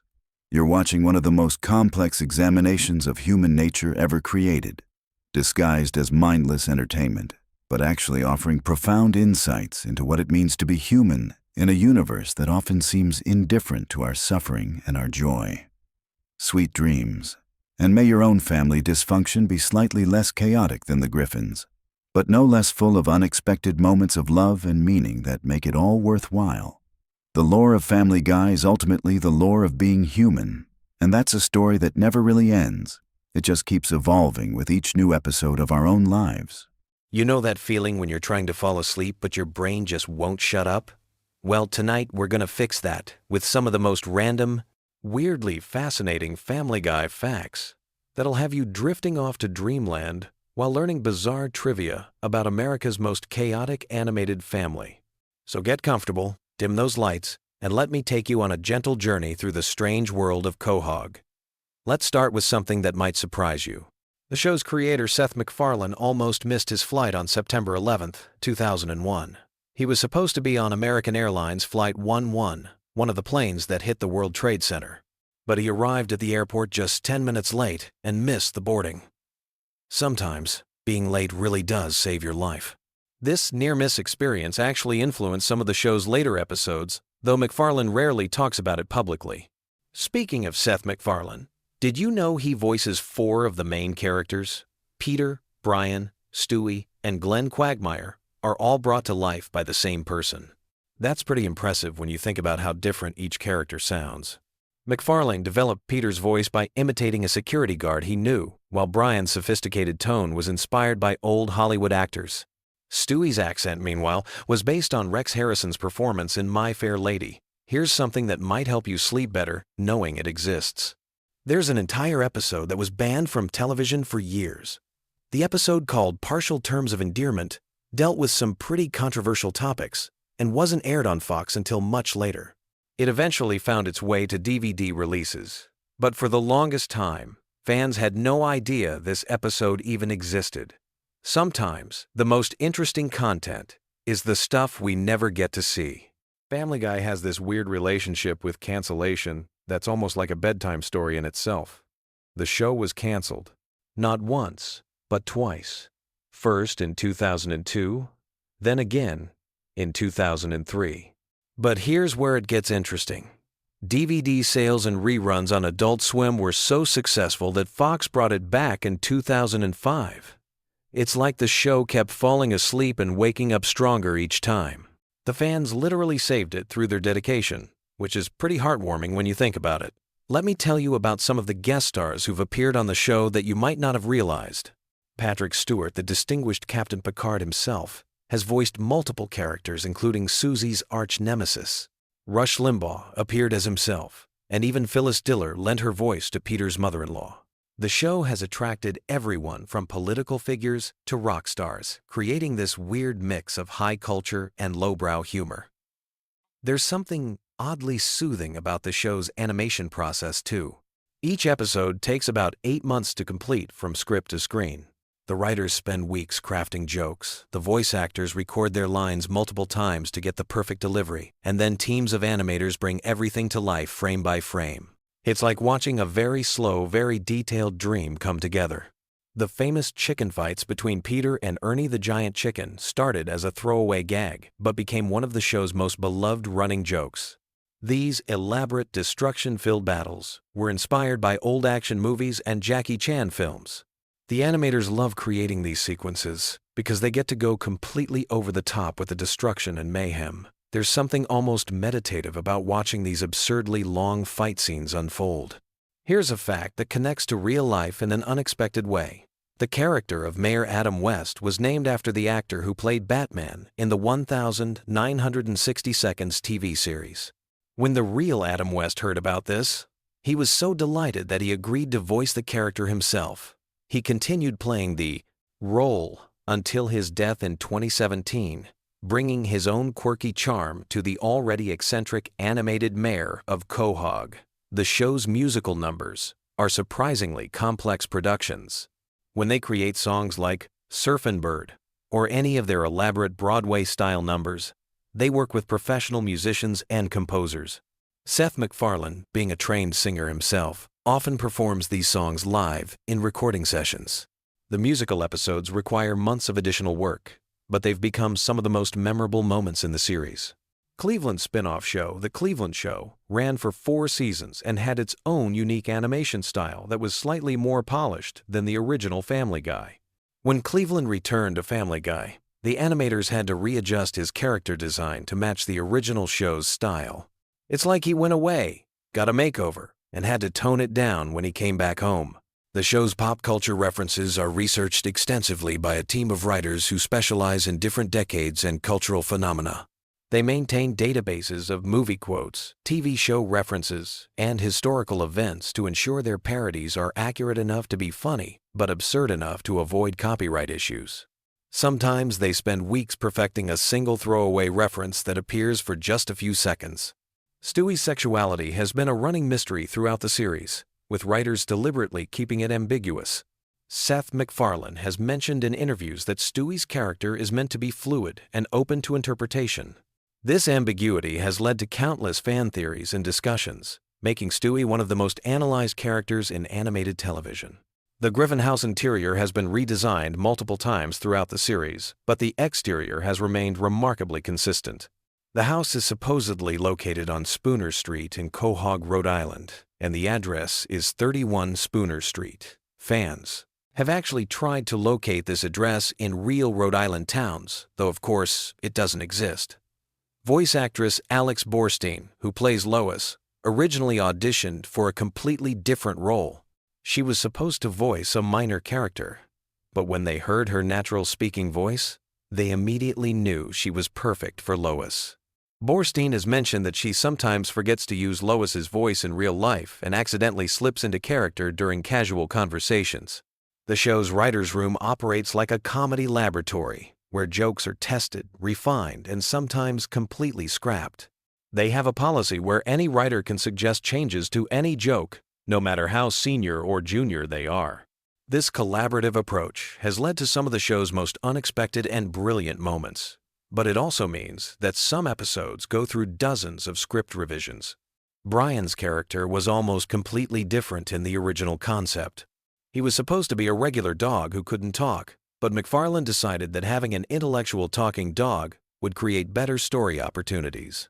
This decision fundamentally changed the show's dynamic and gave them a character who could serve as both comic relief and philosophical commentary. The infamous Conway Twitty segments, where the show would cut to footage of the real country singer performing entire songs, were actually created as time fillers when episodes ran short. These segments became so popular with fans that the writers started including them intentionally, turning what was essentially animated dead air into a beloved recurring gag. Quagmire's character was inspired by radio DJs from the 1950 seconds and 1960 seconds who had that smooth, slightly sleazy on-air personality. Seth MacFarlane studied old radio shows and interviews to develop Quagmire's distinctive speaking style and his catchphrase, "giggity giggity." The character's appearance was based on classic cartoon characters, but with a modern twist that made him both nostalgic and contemporary. The show's relationship with censorship is fascinating. The writers often create jokes specifically designed to test the boundaries of what they can get away with on television. They'll write multiple versions of controversial scenes, knowing that some will be cut but hoping that the milder versions will make it to air. It's like an ongoing negotiation with the censors through comedy. Family Guy was one of the first animated shows to embrace internet culture and memes before most people knew what memes were. The writers were early adopters of online humor and would incorporate internet jokes into episodes months before they became mainstream. This forward-thinking approach helped keep the show relevant to younger audiences who were spending more time online. The character of Herbert the Pervert was originally supposed to appear in just one episode, but his distinctive voice and creepy personality made him an unexpected fan favorite. The voice actor Alex Borstein came up with Herbert's characteristic whistle and speech pattern on the spot during recording, and it became such an integral part of the character that they couldn't imagine him any other way. Did you know that several Family Guy episodes have been turned into actual comic books? These comics expand on storylines from the show and sometimes feature adventures that would be too expensive to animate. The comic book format allows the writers to explore more complex storylines and include visual gags that might not work as well in animation. The show's approach to celebrity deaths is uniquely irreverent. When famous people pass away, the writers often create memorial segments that are simultaneously respectful and absurd. They've developed a reputation for handling these situations with a mix of genuine tribute and satirical commentary that somehow works better than it should. Joe Swanson's character was created specifically to address representation of disabled characters in animation, but the writers were careful not to make his disability the only thing that defines him. They wanted to show that wheelchair users could be action heroes, fathers, and complex characters with their own storylines and personality quirks that had nothing to do with their physical limitations. The show's animation studio has created detailed model sheets for background characters who appear for just a few seconds. They believe that consistency in character design, even for minor roles, helps create a more believable world. Some of these background characters have their own names and backstories that never make it into episodes, but help the animators understand their roles in Quahog's community. Family Guy's impact on internet culture extends beyond just memes and references. The show pioneered the use of cutaway gags, which became a template for online content creators who needed to create short, punchy comedy segments. Many YouTube comedians cite Family Guy's editing style as an influence on their own work. The series has been translated into dozens of languages, and each version faces unique challenges in adapting American cultural references for international audiences. In some countries, entire storylines have been changed to make them more culturally relevant, while maintaining the show's essential humor and character dynamics.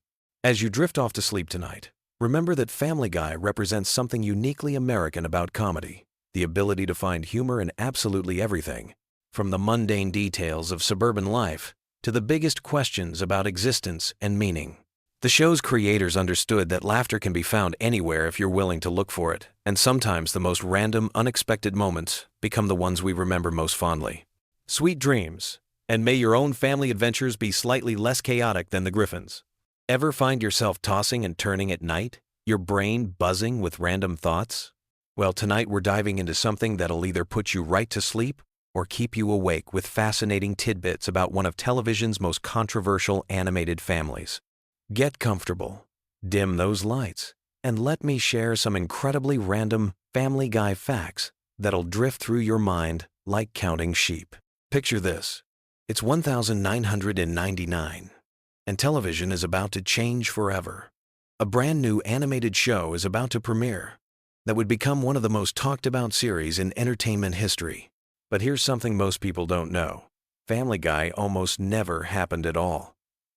The pilot episode was actually rejected multiple times before finally getting picked up. Seth MacFarlane had to fight tooth and nail just to get his vision on screen, and even then, the network executives weren't entirely convinced it would work. Speaking of Seth MacFarlane, here's a mind-blowing fact that might surprise you.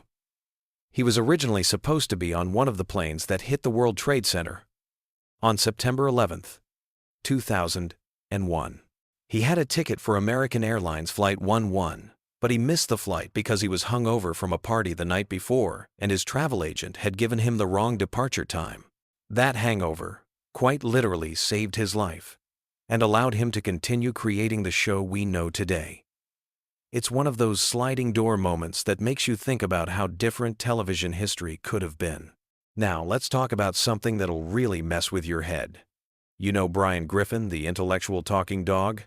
Well, his character was almost completely different. In the original concept, Brian was going to be much more dog-like, basically just a regular pet who occasionally made witty observations. But MacFarlane decided to make him more human-like because he wanted a character who could serve as the voice of reason in the clappling, chaotic Griffin household. This decision fundamentally changed the entire dynamic of the show. Here's another random tidbit that might drift you off to dreamland. The famous chicken fights between Peter and Ernie the Giant Chicken weren't originally planned to become recurring segments. The first chicken fight was just supposed to be a one-off gag in Season 2. But the animators had so much fun creating the elaborate fight sequence that they decided to bring it back again and again. These fights became so popular that they're now considered one of the show's signature elements, even though they started as basically an inside joke among the production team. You know those cutaway gags that Family Guy is famous for? The ones that start with, "This is worse than that time when," or "Remember when?" Well, here's something fascinating about how they came to be. MacFarlane got the idea from old variety shows and comedy sketches he watched as a kid. He wanted to create something that felt like channel surfing, where you'd suddenly jump to a completely different scene or time period without warning. The writing team actually keeps a massive database of potential cutaway gags, and they have hundreds of unused ideas just sitting there waiting for the right episode. Let me tell you about something that happened during the show's darkest period. When Family Guy was canceled in 2002 after just 3 seasons, something unprecedented occurred.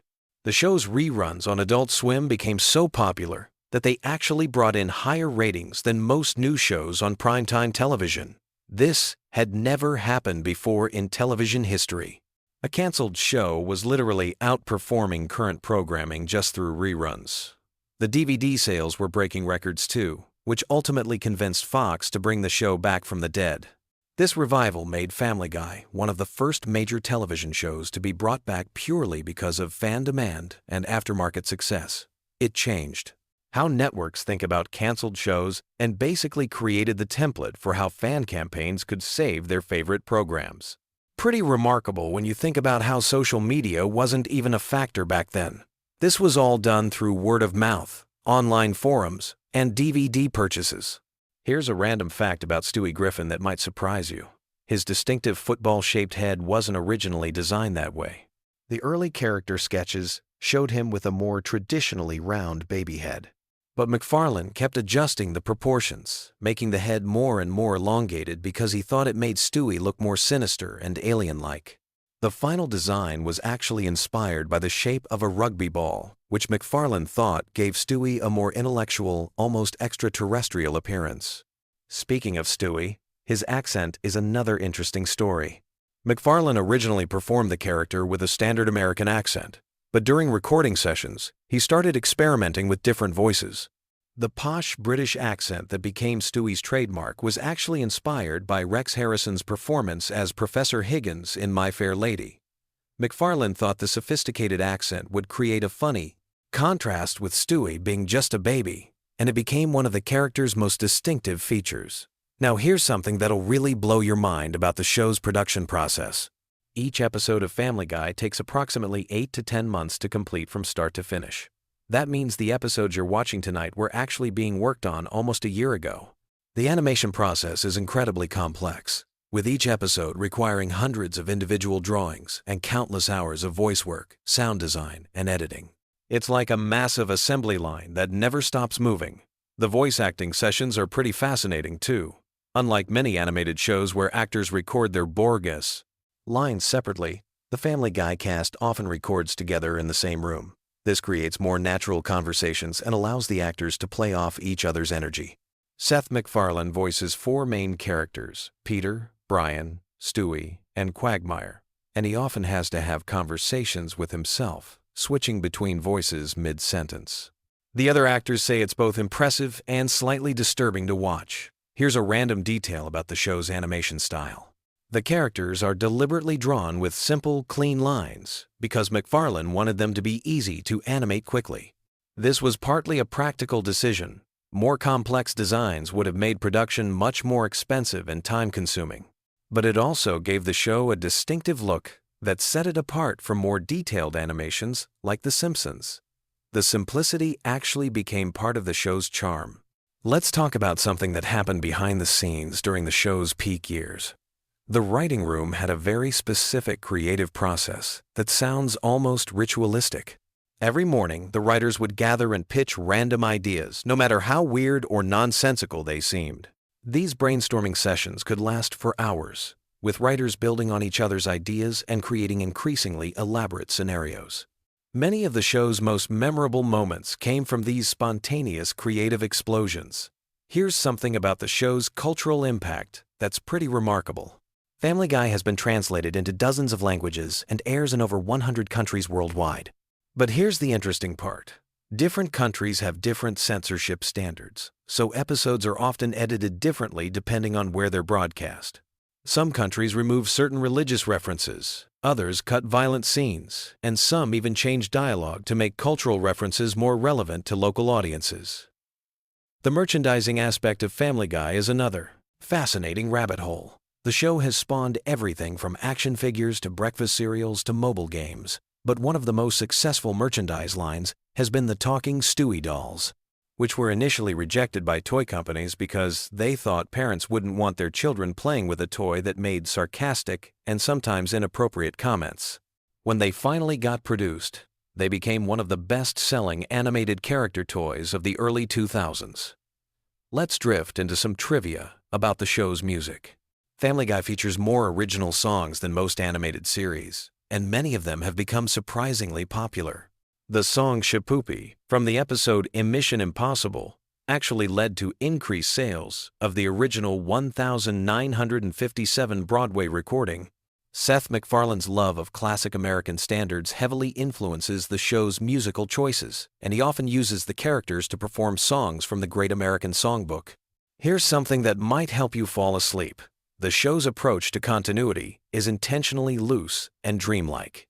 Unlike shows that maintain strict chronological order and character development, Family Guy treats each episode almost like a separate universe. Characters die and come back. Relationships reset, and events from previous episodes are often ignored completely. This was a deliberate creative choice to give writers maximum freedom to tell whatever story they wanted without being constrained by what happened before. The show's relationship with controversy has always been complex and evolving.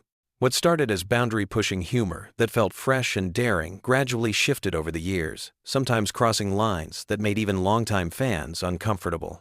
The writers have acknowledged this evolution, often using the show itself to comment on its own controversial moments. It's like the show became self-aware of its own reputation and started having conversations with its critics through the episodes themselves. As we drift toward the end of our random fact journey, here's something particularly interesting about Family Guy's place in animation history. The show arrived at a perfect moment when adult animation was just beginning to find its footing as a legitimate television genre. The Simpsons had proven that cartoons could be sophisticated and satirical, South Park had shown they could be provocative and current, and Family Guy carved out its own niche by being rapid-fire and referential in ways that felt uniquely modern. The show's influence on internet culture cannot be overstated. Long before social media memes became a cultural phenomenon, Family Guy was creating bite-sized moments of humor that people would quote and reference online. The cutaway gags, in particular, felt perfectly suited to the short attention spans and random humor that would later dominate platforms like YouTube and TikTok. In many ways, Family Guy predicted the kind of humor that would thrive in the digital age. So, as you settle into sleep tonight, remember that Family Guy represents something larger than just an animated sitcom. It's a cultural artifact that captured a specific moment in entertainment history. When television was becoming more experimental, audiences were hungry for edgier content, and creators were learning to navigate the balance between pushing boundaries and maintaining mass appeal. The show's journey from cancellation to revival to cultural phenomenon mirrors the changing landscape of television itself. Sweet dreams, and may your sleep be filled with random cutaway gags and the gentle sound of Peter Griffin's distinctive laugh echoing through your subconscious. These random facts about Family Guy have hopefully given your mind something to wander through as you drift off, proving that even animated chaos can become oddly soothing when filtered through the lens of curiosity and nostalgia. Picture this. You're lying in bed, scrolling through your phone at 2 in the morning, and suddenly you're wondering about the most random Family Guy trivia that exists. Well, you've come to the right place, because tonight we're diving deep into the weirdest, most fascinating, and downright bizarre facts about everyone's favorite dysfunctional animated family, from secret voice actor connections to hidden Easter eggs that took fans decades to discover. These facts will blow your mind and give you plenty to think about as you drift off to sleep. Let's start with something that'll make you question everything you thought you knew about Peter Griffin's voice. Did you know that Seth MacFarlane actually based Peter's distinctive voice on a security guard he met while working at Hanna-Barbera? The guard had this thick New England accent that MacFarlane found absolutely hilarious, so he started imitating it during production meetings. What's even crazier is that this security guard had no idea he was the inspiration for one of television's most iconic cartoon characters, until years later when a coworker pointed it out to him. Imagine finding out that your voice became the foundation for a character watched by millions of people worldwide. Speaking of voices, here's something that might surprise you about Meg Griffin. Originally, Lacey Shaybird voiced Meg during the first season and part of the second season. But when she left to pursue other projects, Mila Kunis stepped in without anyone really noticing. The transition was so seamless that many longtime fans still don't realize there was ever a voice change. What makes this even more interesting is that Mila Kunis was initially hesitant to take the role because she felt bad about replacing another actress. Little did she know, she'd be voicing Meg for over 2 decades. Now let's talk about Stewie Griffin's accent, because there's a fascinating story behind that sophisticated British tone. Seth MacFarlane has revealed that Stewie's voice is actually inspired by Rex Harrison, the actor who played Professor Henry Higgins in the musical My Fair Lady. But here's the twist that most people don't know. MacFarlane originally wanted Stewie to gradually lose his accent as he got older, showing his American upbringing taking over. However, fans loved the accent so much that the creators decided to keep it permanently. This means Stewie's voice was supposed to be a temporary character trait that ended up becoming his most defining feature. Brian Griffin's character has one of the most unusual origin stories in animated television. Originally, Brian was going to be just a regular dog who couldn't talk. Seth MacFarlane only gave him the ability to speak because he needed a character who could serve as the voice of reason in the Griffin household. But here's what's really wild. Brian's personality is largely based on MacFarlane's own political views and personal struggles with alcoholism. In many ways, Brian serves as MacFarlane's animated alter ego, which explains why the character often breaks the fourth wall and seems more aware of the show's absurdity than other characters. The Griffin family's house has appeared in other Seth MacFarlane shows, but not in the way you might expect. The layout and design of the Griffin home was actually recycled and modified for use in American Dad as the Smith family residence. If you look closely at both houses, you'll notice they share remarkably similar floor plans, just with different decorations and color schemes. This was done to save time and money during production, but it created an unintentional connection between the two shows that eagle-eyed fans discovered years later. Cleveland Brown's spin-off show, The Cleveland Show, was originally supposed to be much darker in tone. The initial concept had Cleveland dealing with serious issues like racism, economic struggles, and family dysfunction in a more realistic way. However, Fox executives pushed for a lighter approach that would better match Family Guy's comedic style. This decision ultimately led to the show's cancellation after 4 seasons, as it never quite found its own identity separate from its parent series. Here's a fact that'll make you appreciate the show's attention to detail. Every single background character in Quahog has a name and backstory, even if they only appear for a few seconds. The writers maintain detailed files on hundreds of minor characters, including their occupations, family relationships, and personality traits. This level of world building is incredibly rare in animated comedies and helps explain why Quahog feels like a real town despite all its absurdities. The famous chicken fight scenes between Peter and Ernie the Giant Chicken weren't originally planned to become a recurring gag. The first fight scene was supposed to be a one-time joke, but the animation team had so much fun creating it that they kept extending the sequence. What was originally planned as a 30-second bit became a multi-minute epic battle that destroyed half of downtown Quahog. The positive fan reaction convinced the writers to bring back the chicken fights as a regular feature. Lois Griffin's piano playing isn't just for show. Alex Borstein, who voices Lois, is actually an accomplished pianist in real life. During recording sessions, she often plays the piano parts herself rather than having them added in post-production. This gives Lois's musical performances a more authentic feel and allows Borstein to better connect with the character during emotional scenes involving music. The show's timeline is intentionally confusing, and there's a specific reason for this creative choice. Seth MacFarlane wanted Family Guy to exist in a floating timeline where characters never age and current events can be referenced without dating the show. This means that episodes from 1999 and episodes from 2023 can both reference contemporary events as if they're happening simultaneously. It's a narrative technique borrowed from comic books, where characters like Batman have been fighting crime for decades without aging. Meg's unpopularity among her family and peers was originally supposed to be temporary. The writers planned to give her a character development arc where she eventually found her confidence and earned respect from others. However, the jokes about Meg being ignored and mistreated became so popular with audiences that the writers decided to make it a permanent aspect of her character. This decision has created one of the most consistent running gags in the show's history. The Family Guy writing room operates under a unique rule.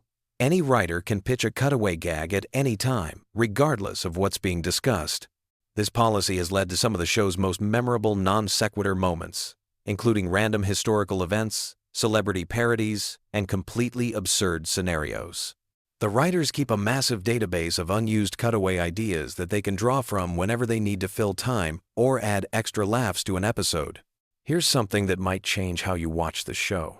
Many of the most quotable Peter Griffin lines were completely improvised by Seth MacFarlane during recording sessions. MacFarlane has a habit of going off script and trying different variations of lines until he finds something that makes the entire recording booth laugh. These spontaneous moments often end up being the most memorable parts of episodes, proving that sometimes the best comedy comes from pure improvisation. The character of Joe Swanson was created specifically to challenge stereotypes about people with disabilities. Rather than being defined by his wheelchair, Joe is portrayed as incredibly capable, often more physically impressive than his able-bodied friends. His character was inspired by real police officers and military veterans who continued serving their communities despite physical challenges. Writers worked closely with disability advocacy groups to ensure Joe's portrayal remains respectful and empowering. Family Guy holds a unique record in television history. It's the only show to be canceled twice by the same network and brought back both times due to fan demand. The first cancellation happened after the second season due to low ratings. But DVD sales and reruns on Adult Swim generated such a passionate fan base that Fox decided to revive it. When it was canceled again after the third season, the fan campaign was even stronger, leading to its permanent return and eventual status as one of Fox's longest-running shows. The show's animation style deliberately mimics classic cartoons from the 1960 seconds and 1970 seconds. Seth MacFarlane grew up watching shows like The Flintstones and The Jetsons, and he wanted Family Guy to have that same timeless cartoon aesthetic. This choice means that episodes from the early 2000s don't look dated compared to more recent episodes, helping the show maintain visual consistency across more than 2 decades of production. Stewie's sexual orientation has been a subject of fan speculation for years, and Seth MacFarlane has given conflicting answers about it intentionally. MacFarlane has stated that Stewie's sexuality is meant to be ambiguous and fluid, reflecting the complexity of human identity. This decision allows the character to work in various comedic contexts, without being confined to specific stereotypes or expectations. The Griffin family dog Brian was almost replaced permanently in 2013, but the decision was reversed after just 2 episodes due to overwhelming fan backlash. The writers killed off Brian and introduced a new dog named Vinny, planning to make this change permanent. However, the negative fan reaction was so intense that they quickly brought Brian back to life and wrote Vinny out of the show. This incident demonstrated just how attached audiences had become to the original characters. Here's a production secret that few fans know. Many of Family Guy's most elaborate action sequences are animated by the same team that works on major Hollywood animated films.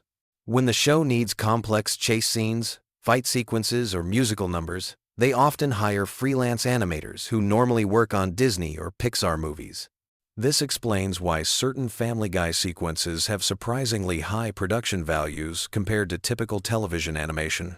The town of Quahog is loosely based on several real New England locations, but it's primarily inspired by Cranston, Rhode Island, where Seth MacFarlane spent time during his childhood. Many of Quahog's landmarks and businesses are based on real places that MacFarlane remembered from his youth. The Drunken Clam Bar, for example, is inspired by a combination of several actual bars in the Providence area. Cleveland's voice actor Mike Henry made the unusual decision to step down from voicing the character in 2020, stating that a black character should be voiced by a black actor.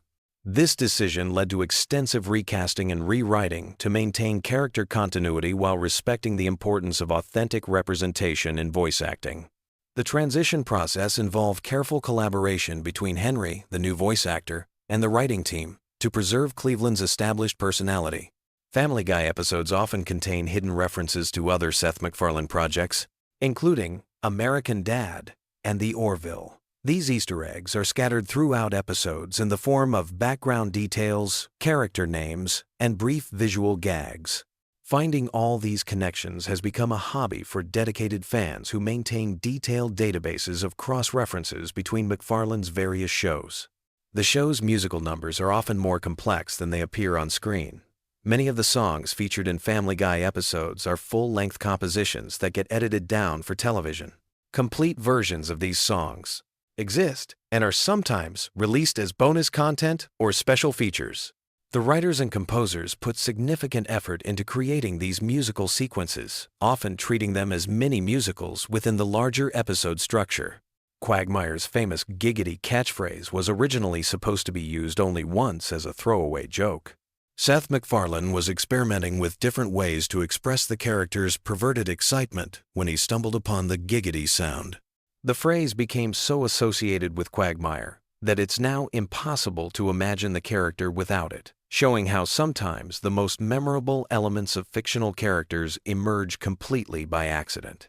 The Family Guy universe contains numerous characters who have appeared across multiple episodes spanning decades, creating one of the most extensive animated fictional communities on television. Background characters like the greased-up deaf guy, the evil monkey, and various Quahog residents have their own continuing storylines and character development arcs that careful viewers can track across seasons. These random facts barely scratch the surface of Family Guy's incredibly detailed fictional world. From voice acting secrets to animation techniques, from character development decisions to production challenges, every aspect of this show has fascinating stories behind it. As you drift off to sleep tonight, you can rest easy knowing that somewhere in Quahog, the Griffin family is probably getting into another ridiculous adventure that will entertain audiences for years to come. Sweet dreams, and remember, when life gets you down, at least you're not Meg Griffin trying to fit in at James Woods High School. Picture this. You're lying in bed, scrolling through your phone at 2 a.m., when suddenly you realize something terrifying. The wholesome suburban mom from Family Guy might actually be one of television's most dangerous criminals.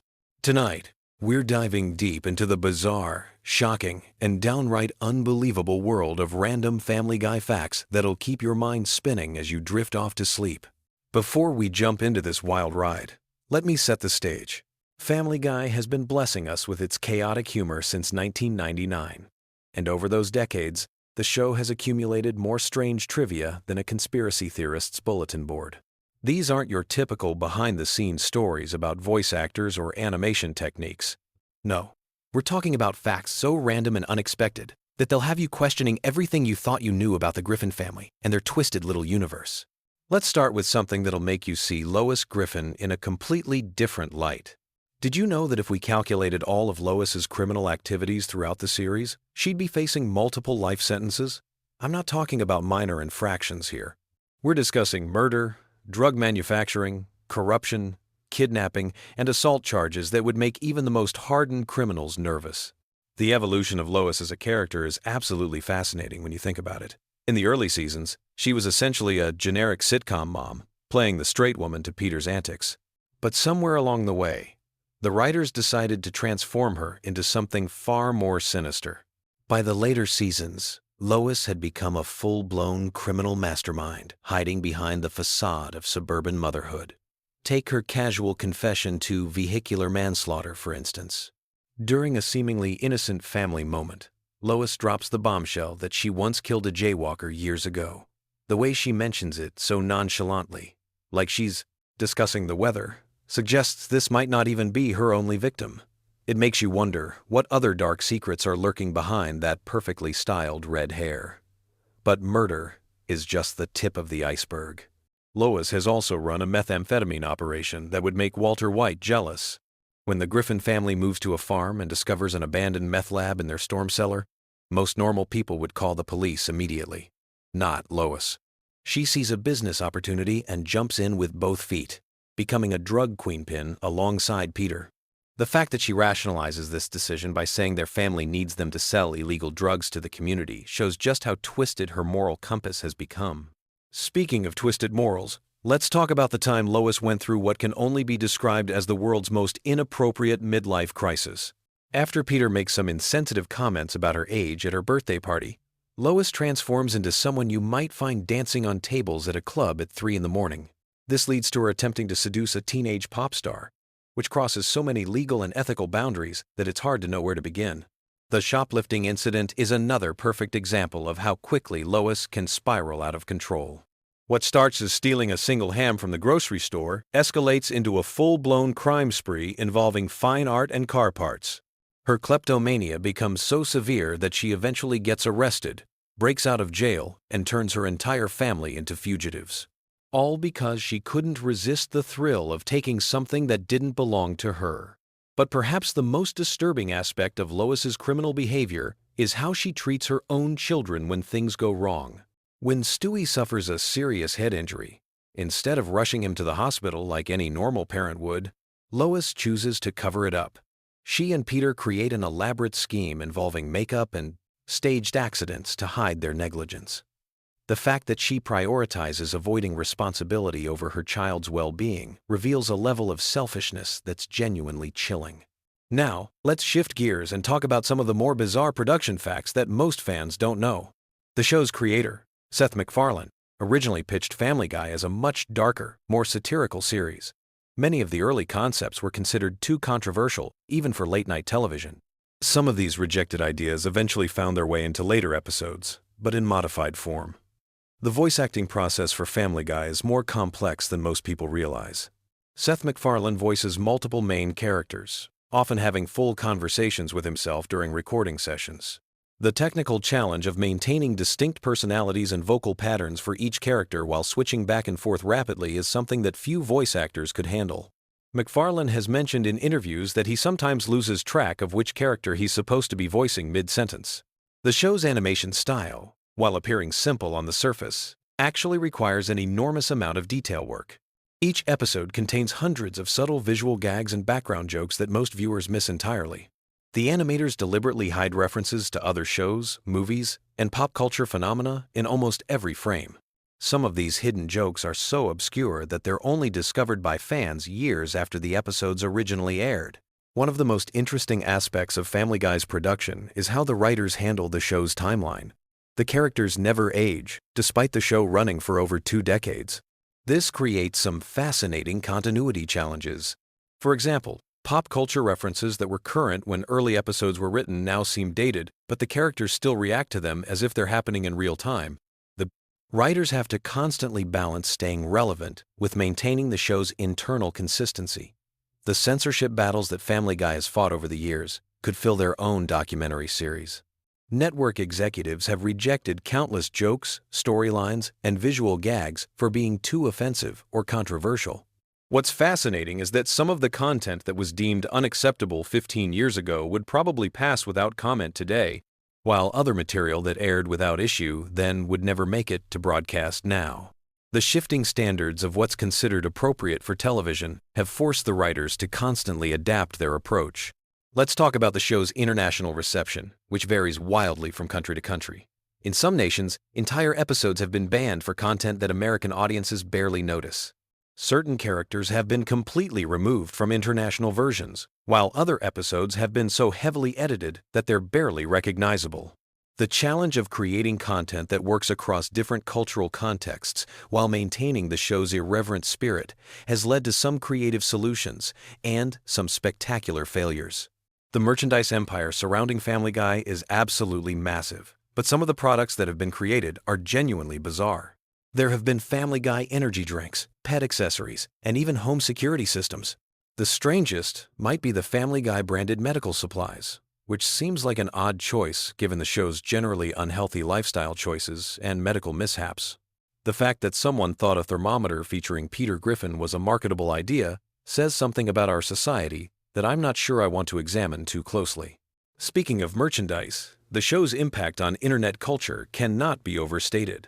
Family Guy clips and memes have become a fundamental part of online humor, often taken completely out of context and used in ways the original creators never intended. Some jokes that weren't particularly funny in their original episodes have become comedy gold when isolated and shared online. The show has essentially become a meme generator, producing content that takes on a life of its own in the digital world. The guest star roster for Family Guy reads like a who's who of entertainment industry legends. What's remarkable is how many A-list celebrities have been willing to appear on a show that regularly mocks celebrity culture and Hollywood excess. Some guests have even allowed the show to create entire episodes built around making fun of their public personas. The fact that these stars are willing to be the butt of the joke shows either remarkable good humor or excellent agents who understand the value of staying relevant. But let's get back to the truly weird stuff. Did you know that the show has featured several episodes that were never supposed to air? These lost episodes contain content so strange or controversial that network executives decided they crossed lines that shouldn't be crossed. Some of these episodes have leaked online over the years, while others remain locked away in the Fox vault, possibly never to see the light of day. The existence of this hidden Family Guy content has spawned entire online communities dedicated to tracking down and sharing these forbidden episodes. The show's approach to historical events is particularly interesting. Family Guy has tackled everything from the Kennedy assassination to 9/11, often in ways that push the boundaries of good taste. What's fascinating is how the show uses humor to comment on serious subjects, while simultaneously acknowledging that some things probably shouldn't be joked about. This creates a strange tension, where the show is both deeply irreverent and oddly respectful at the same time. The technical aspects of producing Family Guy have evolved dramatically over the show's run. Early episodes were animated using traditional cell animation techniques, while later seasons rely heavily on computer-generated imagery. This transition has allowed for more complex visual effects and smoother animation, but it's also changed the fundamental look and feel of the show in subtle ways that longtime fans notice immediately. One of the most bizarre aspects of Family Guy lore involves the show's relationship with its own cancellation. The series was actually canceled twice by Fox, only to be brought back due to popular demand and strong DVD sales. This cancellation and resurrection cycle has become part of the show's mythology, with episodes regularly making jokes about their own temporary death. Few television series have turned their own mortality into a running gag quite so effectively. The scientific accuracy, or complete lack thereof, in Family Guy episodes could provide material for an entire physics course on what not to do. The show regularly features characters surviving impacts that would kill normal humans, objects behaving in ways that violate basic laws of physics, and medical situations that would be impossible in reality. While this is obviously intentional comedy, the sheer volume of scientific impossibilities in each episode is actually quite impressive from a creative standpoint. As you're drifting off to sleep tonight, consider this final thought. Family Guy has been on the air for so long that there are now adults who have never lived in a world without the Griffin family. For an entire generation, the bizarre logic of Family Guy humor has been a constant background presence in their lives. The show has shaped comedy sensibilities, influenced internet culture, and created a shared cultural language that spans multiple generations. The random facts we've explored tonight barely scratch the surface of the Family Guy universe. Behind every episode lies a web of creative decisions, production challenges, and cultural commentary that reveals far more depth than the show's crude humor might suggest. Whether you love it or hate it, Family Guy has undeniably left an indelible mark on television history and popular culture. So as you close your eyes and let sleep take over, remember that somewhere in the world, animators are working on the next batch of Family Guy episodes, creating new random facts that will someday keep future generations awake at night, wondering how on earth such a bizarre and wonderful show ever came to exist. Sweet dreams, and may your subconscious be filled with the chaotic energy of the Griffin family and their endlessly entertaining dysfunction. Picture this: you're lying in bed, scrolling through your phone, and your brain is buzzing with the day's chaos. You need something familiar, something comforting, something that'll help you drift off into peaceful sleep. Well, tonight we're diving into the wonderfully weird world of Quahog with some random Family Guy facts that'll ease you into dreamland. So grab your favorite pillow, get cozy, and let me tell you some fascinating tidbits about America's most dysfunctional animated family that might just surprise you. Did you know that Family Guy was actually canceled not once, but twice? The show first got the axe in 2002 after just 3 seasons. Fox executives thought the ratings weren't strong enough to justify keeping it alive. But here's where it gets interesting. The show found new life through DVD sales and reruns on Adult Swim. The DVD sales were so phenomenal that they broke records for animated series at the time. Fans were buying up seasons faster than Peter could down a beer at the Drunken Clam. This unprecedented demand from home video sales convinced Fox to bring the show back in 2005, making it one of the first series ever to be resurrected primarily due to DVD performance. The voice behind Peter Griffin, Seth MacFarlane, actually does most of his recording sessions incredibly quickly. While many voice actors take hours to perfect their performances, MacFarlane can knock out an entire episode's worth of dialogue in about 2 hours. That's pretty impressive when you consider he voices not just Peter, but also Brian, Stewie, and Glenn Quagmire. His rapid recording style comes from his background in radio, where timing and efficiency were absolutely crucial. MacFarlane developed his distinctive character voices during his college years at the Rhode Island School of Design, where he actually created an early version of Family Guy as his senior thesis project. Speaking of voices, here's something that might keep you pondering as you fall asleep. Stewie's accent isn't actually British. Seth MacFarlane has explained that Stewie's voice is meant to be a sort of generic upper-class accent that could come from anywhere. It's a theatrical, affected way of speaking that's supposed to make Stewie sound sophisticated and pretentious, regardless of geographic origin. The inspiration came from old Hollywood actors and theater performers who adopted similar speech patterns to sound more refined.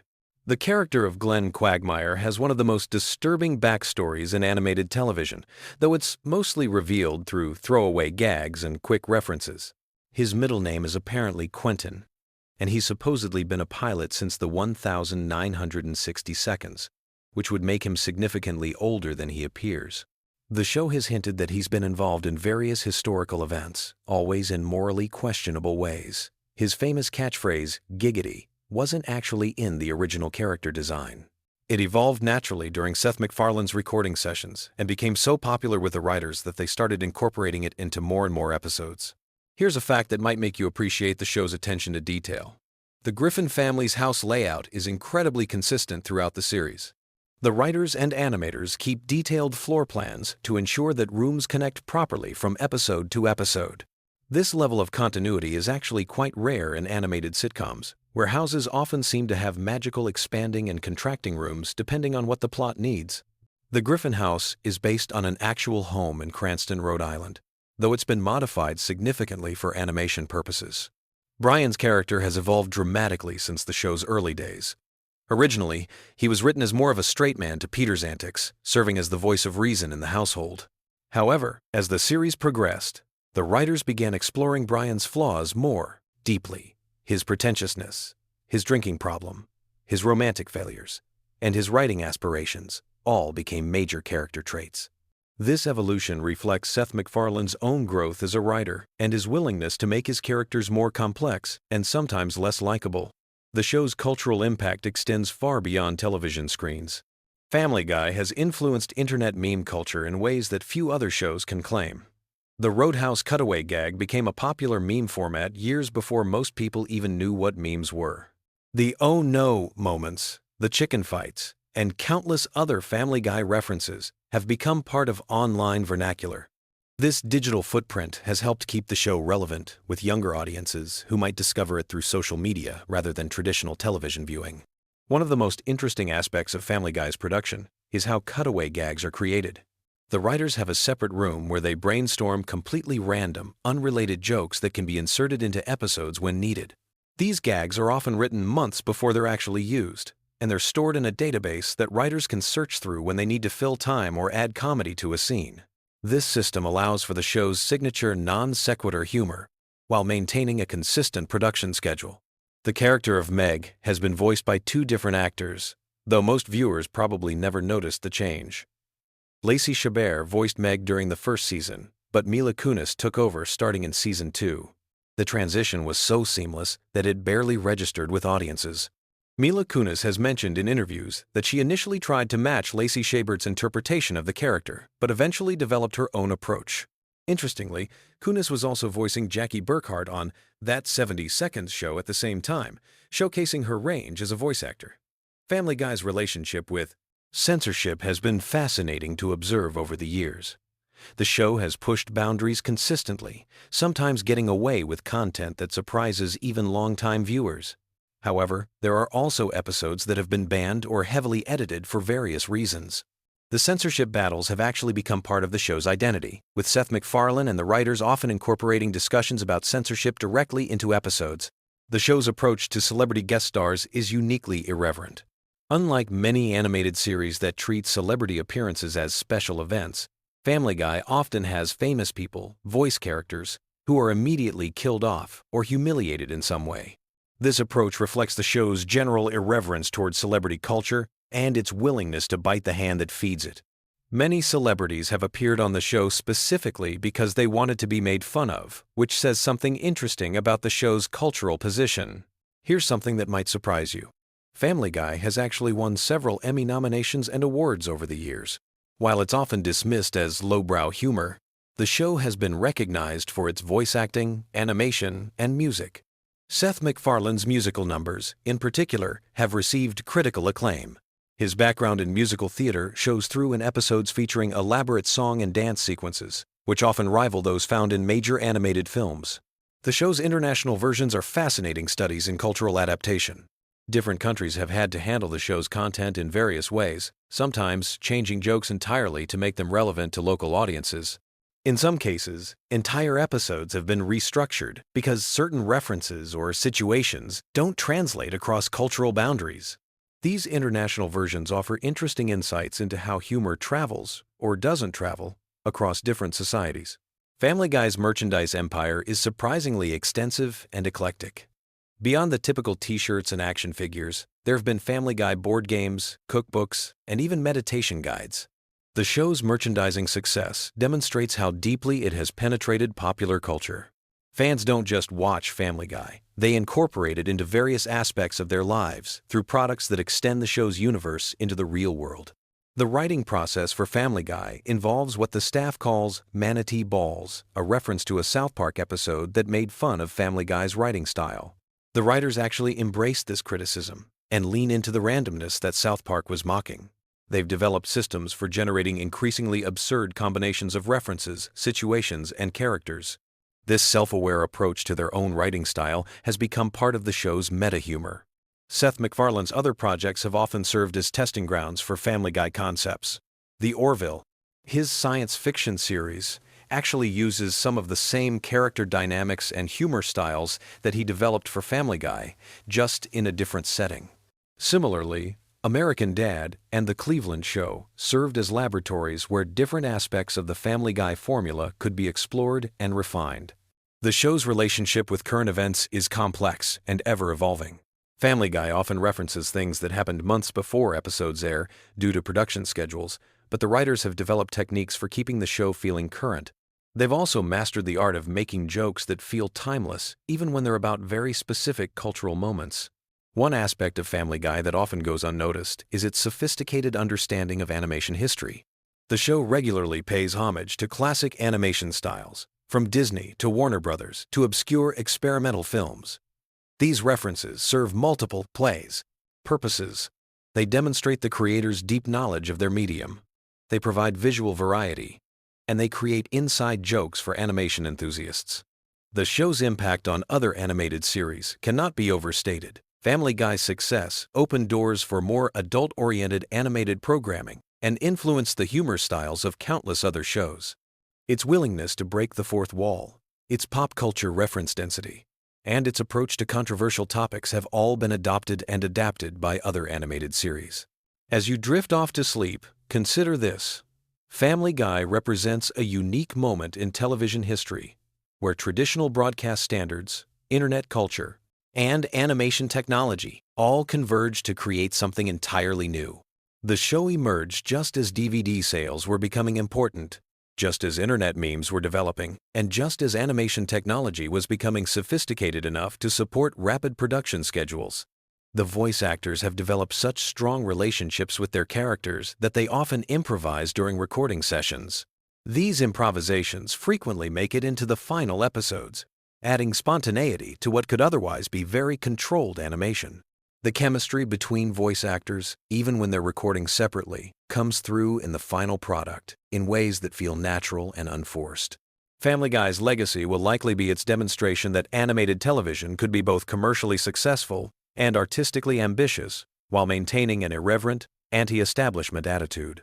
It proved that audiences were hungry for content that didn't talk down to them, that referenced the full spectrum of popular culture, and that wasn't afraid to offend or surprise. So as you close your eyes tonight, remember that somewhere in the world, someone is discovering Family Guy for the first time. Someone else is rewatching their favorite episode, and the creators are probably working on new ways to surprise, shock, and entertain audiences. In the grand tradition of animated comedy, Family Guy continues to push boundaries, challenge expectations, and remind us that sometimes the most comforting thing about entertainment is its complete unpredictability. Sweet dreams, and remember, tomorrow is another day in Quahog. where anything can happen, and usually does. Picture this. You're lying in bed, scrolling through your phone at 2 in the morning, and suddenly, you remember that time Peter Griffin literally married a cardboard cutout of himself. Welcome to the weird, wild world of Family Guy, where the most random facts are often the most fascinating ones.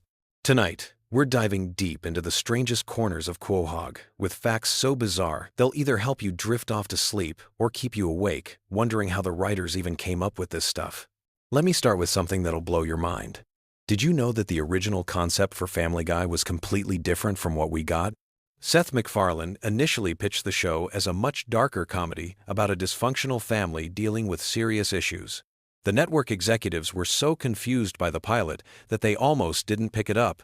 Thank goodness they did, because otherwise, we wouldn't have gems like the time Brian became a used car salesman and accidentally sold Death his own car.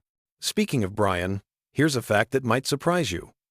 The character was originally supposed to be much more of a background character, basically just the family pet who occasionally made sarcastic comments.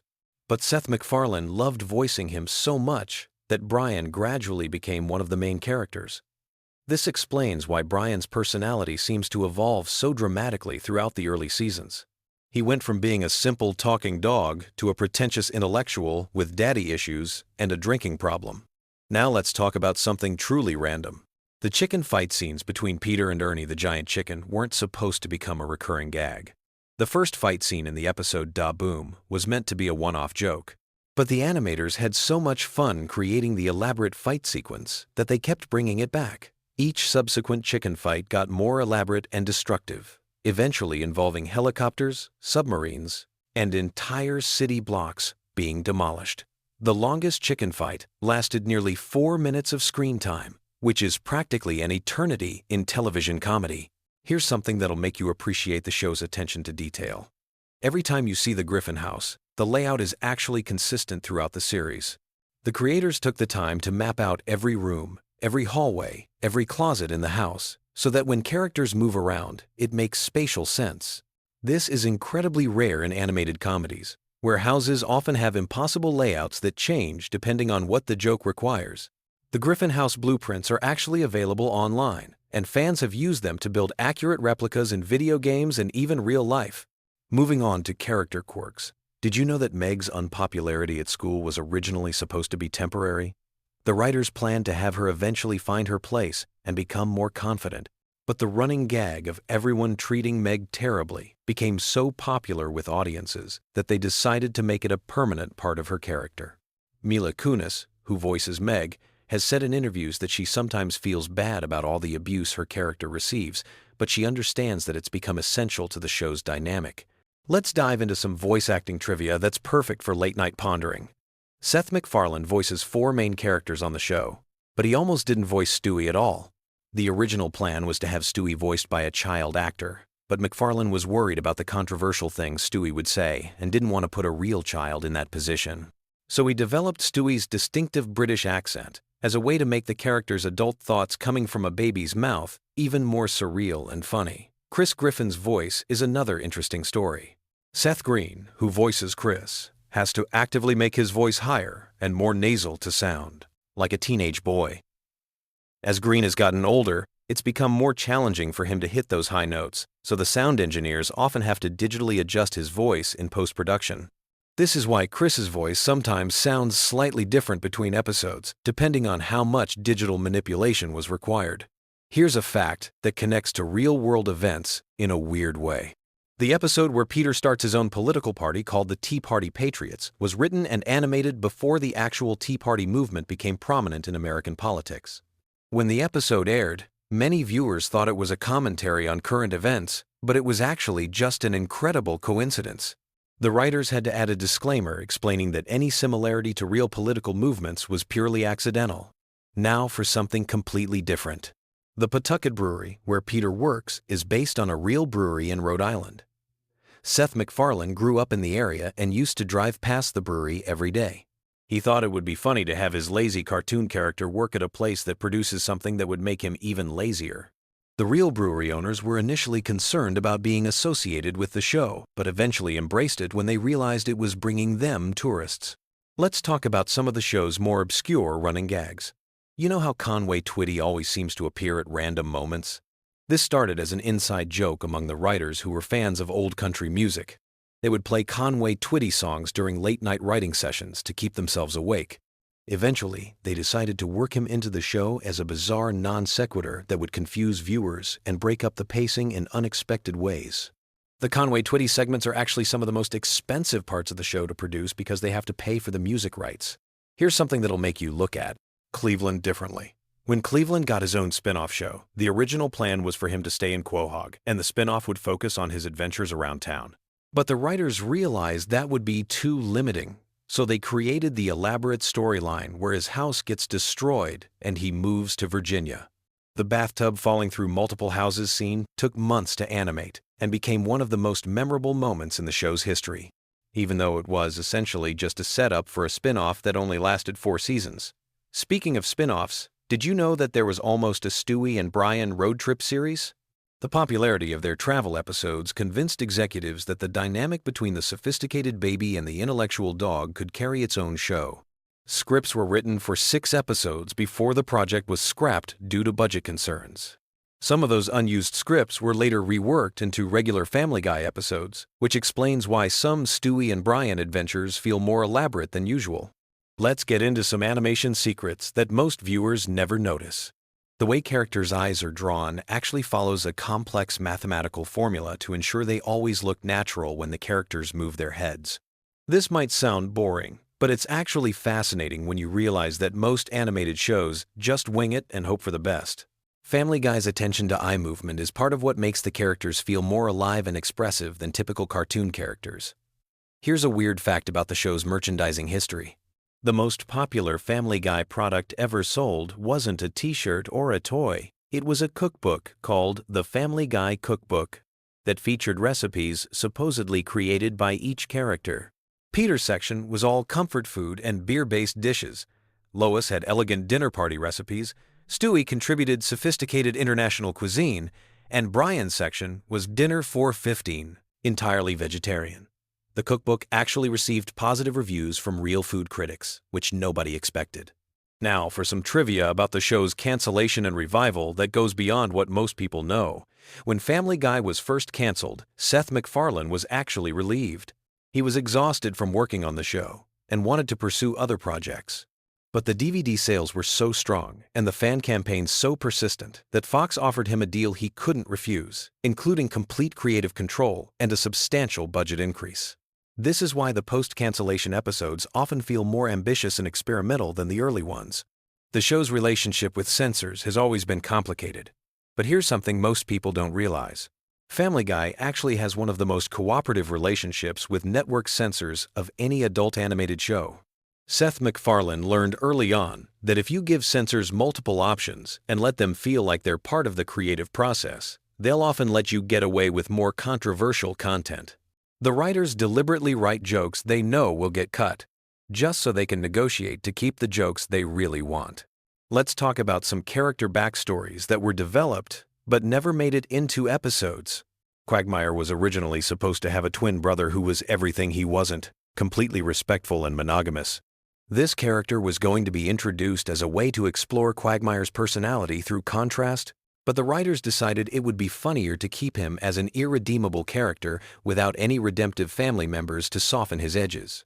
Joe Swanson's backstory is much more detailed than what we see on screen. The writers created an entire timeline of his police career before his accident, including the names of his partners, his most famous cases, and even his police academy graduation rank. None of this has ever been mentioned in the show, but it helps the writers keep his character consistent and gives them material to draw from when they need Joe to demonstrate police knowledge or skills. Here's something about the show's music that might surprise you. Every musical number in Family Guy is performed live by the voice actors, even when their characters are supposed to be bad singers. Seth MacFarlane, who has released several jazz albums, insisted on this approach because he believes it makes the musical moments feel more authentic.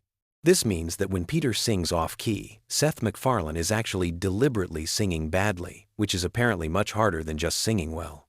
The relationship between Family Guy and The Simpsons goes deeper than their famous crossover episode. The two shows' writing staffs have been trading jokes and references for years in a friendly rivalry that most viewers never notice. If you watch carefully, you'll spot subtle Simpsons references in Family Guy episodes and vice versa. This tradition started when several Family Guy writers were hired away from The Simpsons, and they maintained friendships with their former colleagues. Now, here's a production fact that explains a lot about the show's pacing. Family Guy episodes are actually written to be about 30 minutes long, but they're edited down to fit the 22-minute television format. This means there are about 8 minutes of content cut from every episode. These deleted scenes aren't just throwaway jokes either.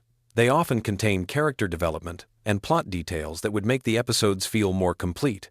Some of these deleted scenes have been released on DVD collections, and they often change how you interpret the episodes.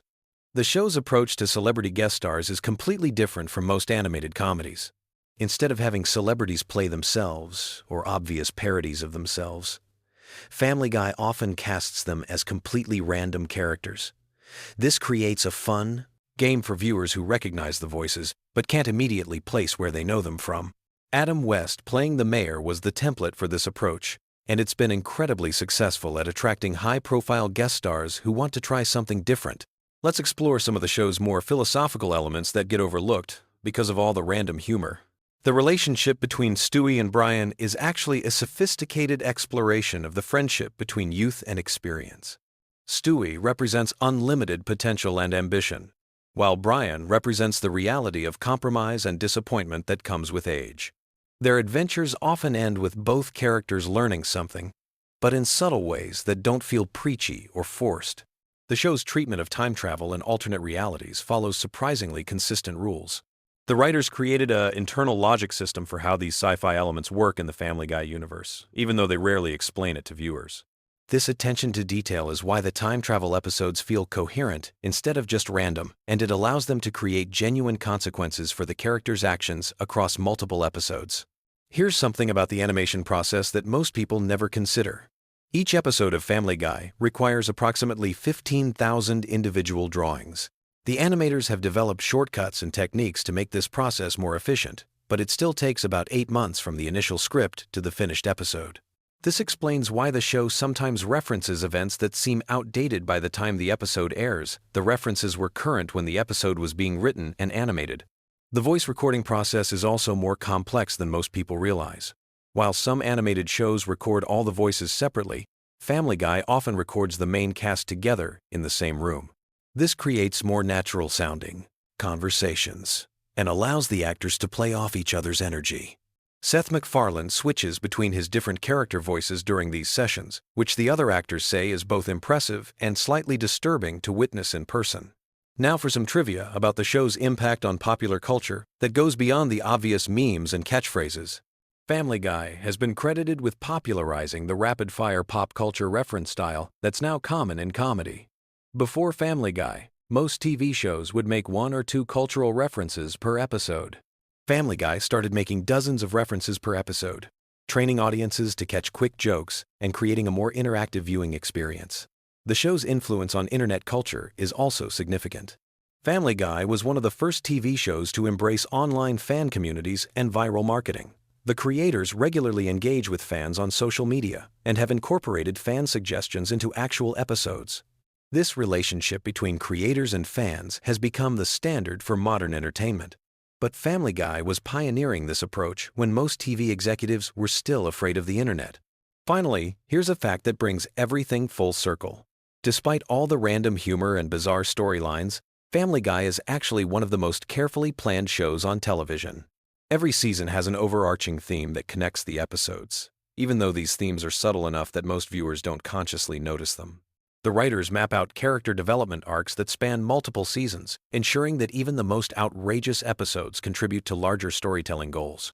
As you drift off to sleep tonight, remember that somewhere in the world, there are people whose full-time job is deciding exactly how long Peter Griffin's fights with a giant chicken should last. Sweet dreams, and may your nights be filled with fewer random cutaway gags than the average Family Guy episode. Have you ever wondered why Peter Griffin's laugh is so weirdly infectious, or how Family Guy predicted some of the most bizarre real-world events years before they happened?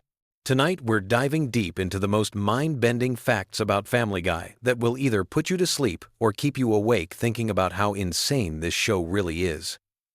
Picture this. You're lying in bed, scrolling through streaming services, and you land on Family Guy. Maybe you've seen every episode a dozen times, or maybe you're just discovering the chaos that is the Griffin family. Either way, there are secrets hidden in plain sight that even the most dedicated fans miss. From voice acting mysteries that will blow your mind to cultural references so obscure they require a PhD to understand, Family Guy is way more complex than anyone gives it credit for. Let's start with something that sounds completely made up but is absolutely true. Seth MacFarlane, the creator of Family Guy, was supposed to be on one of the planes that hit the World Trade Center on September 11th. He had a ticket for American Airlines Flight 11, but missed it because he was hungover and his travel agent gave him the wrong departure time. That single hangover and scheduling mix-up literally changed television history. Without that random twist of fate, we never would have gotten the Griffin family or any of Seth's other animated shows. But here's where it gets even weirder. Family Guy has this uncanny ability to predict future events that borders on supernatural. Remember the episode where Peter hurts his knee and makes that hissing sound while sucking air through his teeth? That became one of the most recognizable memes on the internet, years before memes were even called memes. The show was creating viral content before viral content existed. Speaking of predictions, Family Guy called out Kevin Spacey's behavior in a 2005 episode where Stewie runs naked through a shopping mall and someone says, "Somebody call the police." And another character responds, "I think Kevin Spacey already did. This was more than a decade before the Kevin Spacey scandal broke. How do the writers keep nailing these things?" It's like they have a crystal ball hidden in their writing room. The voice acting situation is absolutely bonkers when you really think about it. Seth MacFarlane voices Peter Griffin, Brian Griffin, Stewie Griffin, Glenn Quagmire, Tom Tucker, and Carter Pewterschmidt, among others. That means he's literally having conversations with himself for huge chunks of every episode. Imagine being in the recording booth talking to yourself as different characters for hours on end. It's like method acting taken to an extreme level. Alex Borstein, who voices Lois Griffin, also voices Trisha Takanawa and several other female characters. During the early seasons, she was actually a writer on Mad TV, which explains why some of the humor has that sketch comedy feel. The woman can switch between Lois's nasally Long Island accent and Trisha's professional news anchor voice seamlessly. Voice actors don't get nearly enough credit for their range. Here's a fact that will mess with your head. The show was actually canceled twice by Fox. The first cancellation happened in 2002 after just 3 seasons. But then something magical happened.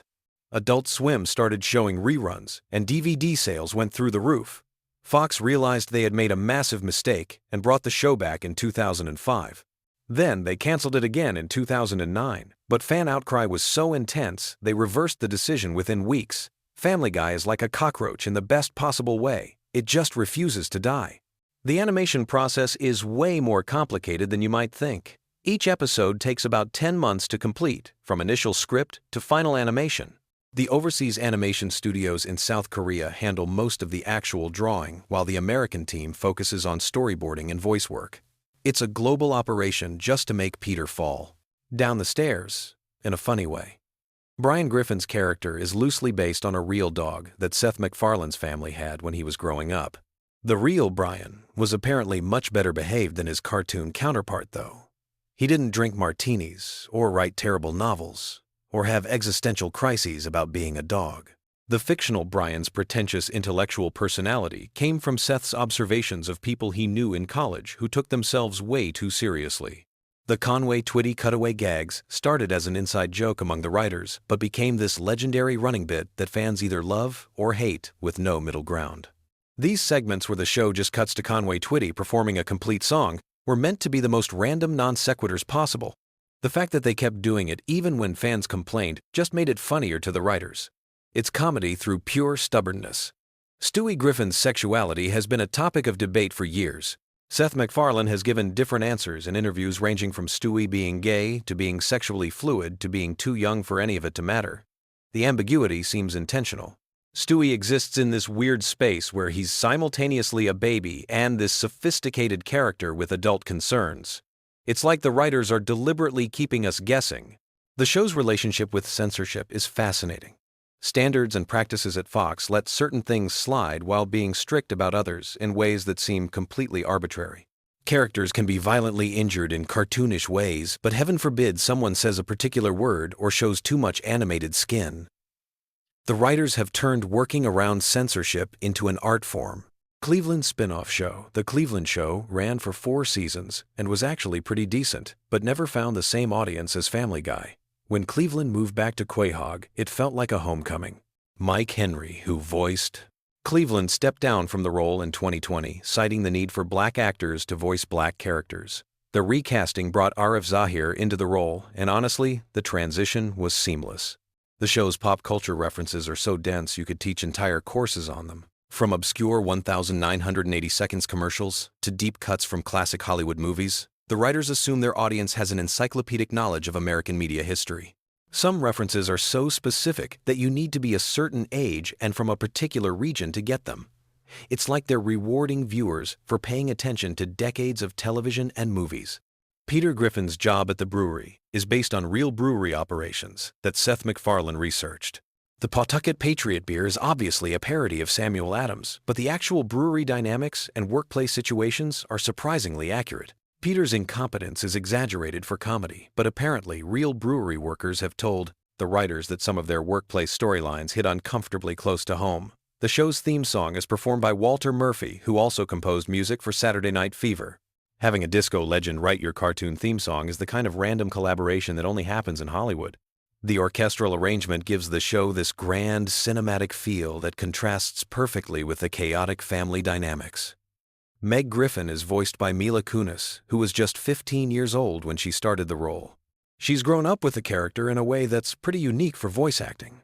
Lacey Chabert voiced Meg in the first season before scheduling conflicts forced her to step down. The transition happened so smoothly that most viewers didn't even notice the change. The show's animation style has evolved significantly over 20-plus seasons. Early episodes had this rougher hand-drawn quality, while newer episodes are much more polished and computer-assisted. You can literally watch the technology advance by comparing episodes from different eras. The character designs have become more standardized, but somehow less distinctive. Family Guy's influence on internet culture is immeasurable. Before YouTube compilation videos existed, fans were trading Family Guy clips on early file-sharing networks. The show basically invented the concept of animated content going viral. Cutaway gags are perfect for social media because they're self-contained comedy bits that work without context. The writer's room must be absolute chaos. How do you pitch ideas for a show where literally anything can happen? The creative process seems to involve taking normal family situations and pushing them to the most extreme possible conclusions. It's like improv comedy, but with months of animation work required to execute each joke. Seth MacFarlane's other projects, like The Orville and his music albums, show his range beyond comedy, but Family Guy remains his most recognizable creation. The show has become this cultural touchstone that defines a particular era of animated television. Love it or hate it, you can't ignore its impact. The merchandising empire around Family Guy is surprisingly extensive. From t-shirts featuring Stewie's quotes to Peter Griffin action figures, the show has spawned countless products. The fact that people want to wear clothing featuring cartoon characters making inappropriate jokes says something profound about modern comedy consumption. Here's something that will keep you thinking as you drift off to sleep. Family Guy exists in this weird space between family sitcom and surreal comedy experiment. It's simultaneously the most normal and most bizarre show on television. The Griffin family deals with everyday problems, like paying bills and getting along with neighbors. But they also travel through time, fight giant chickens, and have musical numbers about random topics. The show's longevity is a testament to something deeper than just comedy. It's comfort food for your brain. Even when the jokes don't land, there's something familiar and reassuring about Peter's voice or Stewie's elaborate schemes. It's like spending time with dysfunctional friends who make you feel better about your own problems. As you close your eyes tonight, maybe you'll dream about cutaway gags from your own life, or imagine what it would be like to have conversations with your pet, like Brian and the Griffin family.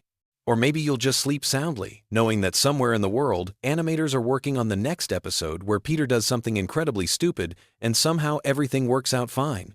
Sweet dreams, and remember, we all have a little bit of Griffin family chaos in our lives. The difference is, their chaos gets turned into comedy gold, while ours just makes us tired. At least now you know some random Family Guy facts that are just weird enough to either bore you to sleep or keep you awake. Wondering what other secrets are hidden in your favorite animated shows? Think you know everything about your favorite fictional families? Tonight, I'm about to shatter everything you thought you knew about the characters we grew up watching. What if I told you that beneath the laughs and heartwarming moments, these beloved family shows have been hiding some seriously dark psychological truths? Get ready, because we're diving deep into the twisted minds of television's most iconic families, and trust me, you'll never look at them the same way again. Welcome back to another mind-bending exploration, where we peel back the layers of pop culture to reveal the uncomfortable realities lurking beneath the surface. I'm your host, and today we're embarking on a journey that will fundamentally change how you view family dynamics on screen. We're not just talking about quirky character traits or funny running gags here.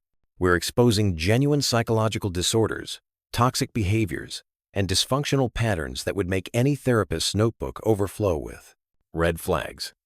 Have you ever wondered why certain family sitcoms feel so uncomfortably familiar? Why we laugh at situations that, in real life, would have us calling social services?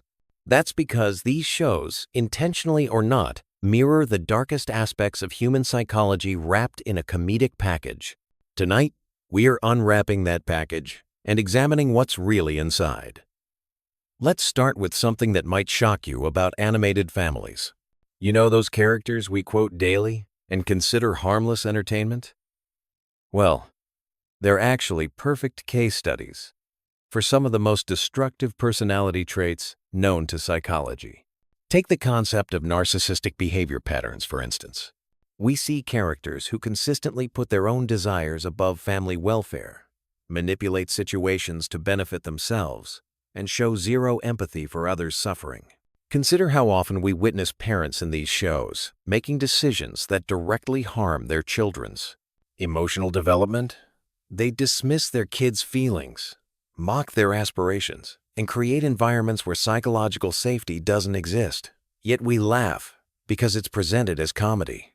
The truth is, if these behaviors occurred in real families, we'd recognize them as forms of emotional abuse. But the darkness goes deeper than individual character flaws. These shows often normalize dysfunction by presenting it as typical family life. Children viewers internalize these relationship patterns as normal, potentially carrying these toxic blueprints into their own future families. It's a cycle that perpetuates unhealthy dynamics across generations, all disguised as entertainment. Let's examine the phenomenon of scapegoating within fictional families. There's almost always that one family member who bears the brunt of everyone else's dysfunction. They become the emotional dumping ground, the target of ridicule, and the convenient explanation for all family problems. This character serves as the family's pressure valve, allowing other members to avoid confronting their own issues by projecting everything onto this unfortunate soul.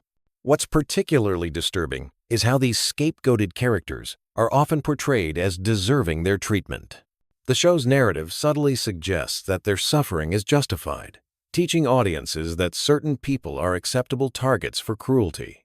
This psychological manipulation is incredibly sophisticated and deeply harmful, especially when absorbed by impressionable viewers.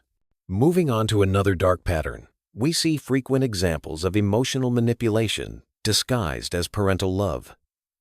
Characters use guilt, shame, and conditional affection to control family members' behavior. They withdraw love as punishment and offer it as reward, creating anxious attachment patterns that would haunt real children for life. The scary part is how these manipulation tactics are often presented as caring parental behavior.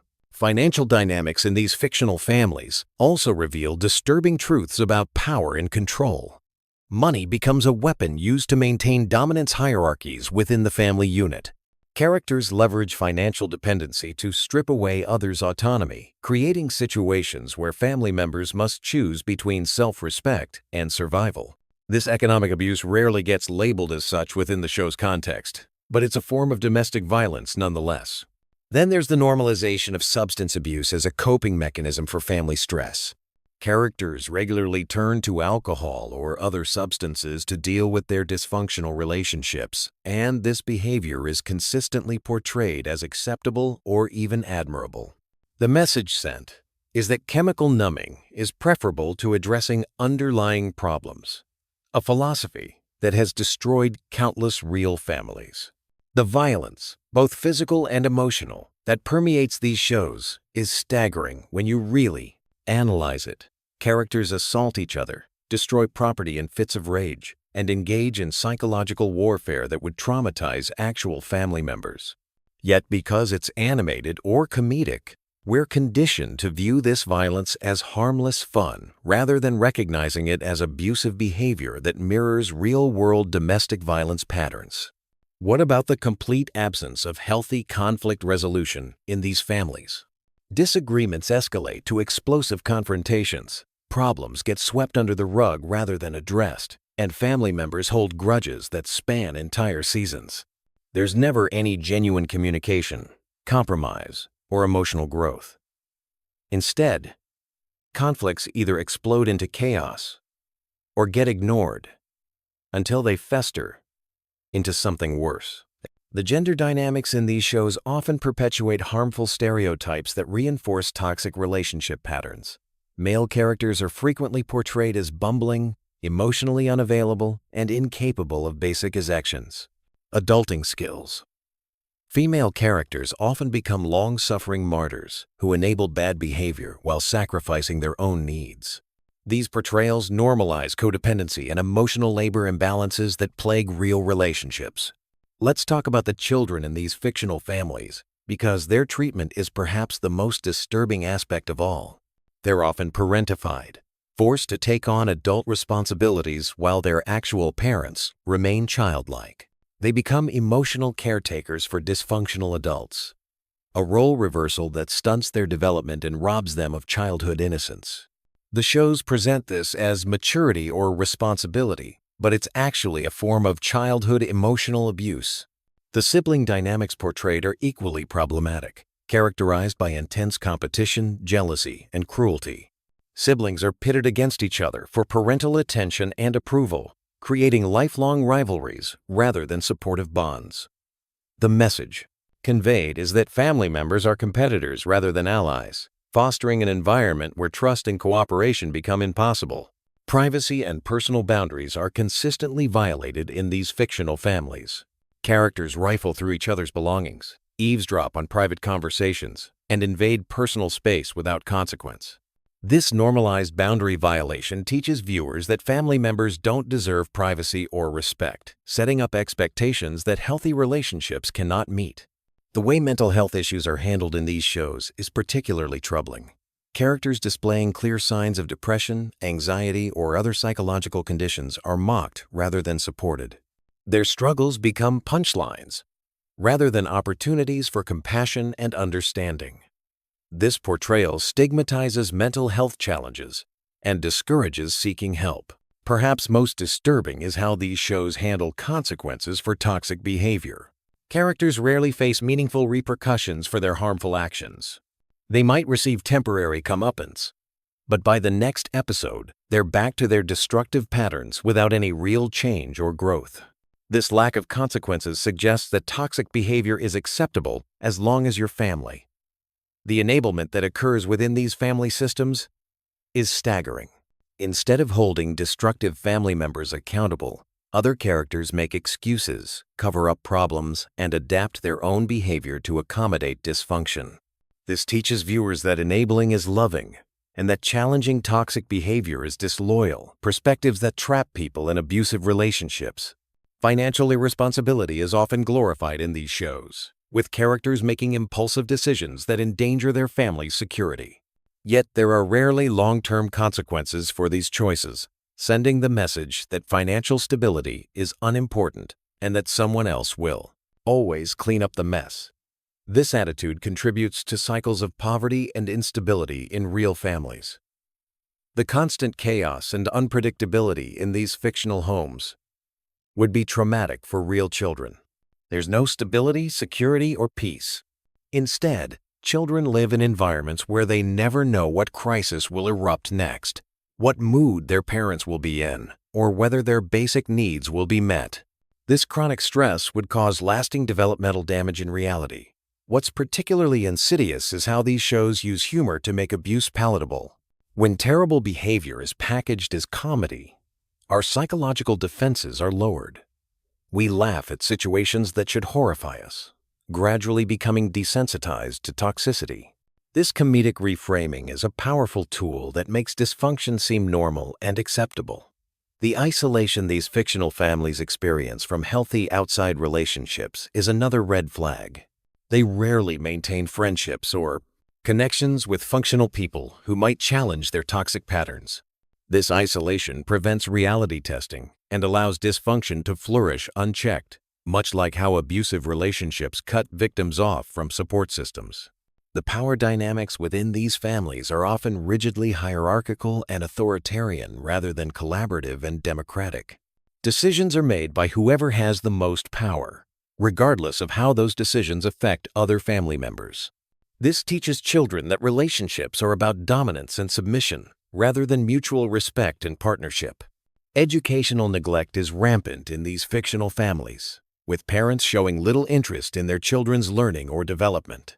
Academic achievement is either ignored or mocked. Extracurricular activities are dismissed as unimportant, and intellectual curiosity is discouraged. This attitude toward education perpetuates cycles of underachievement and limits children's future opportunities.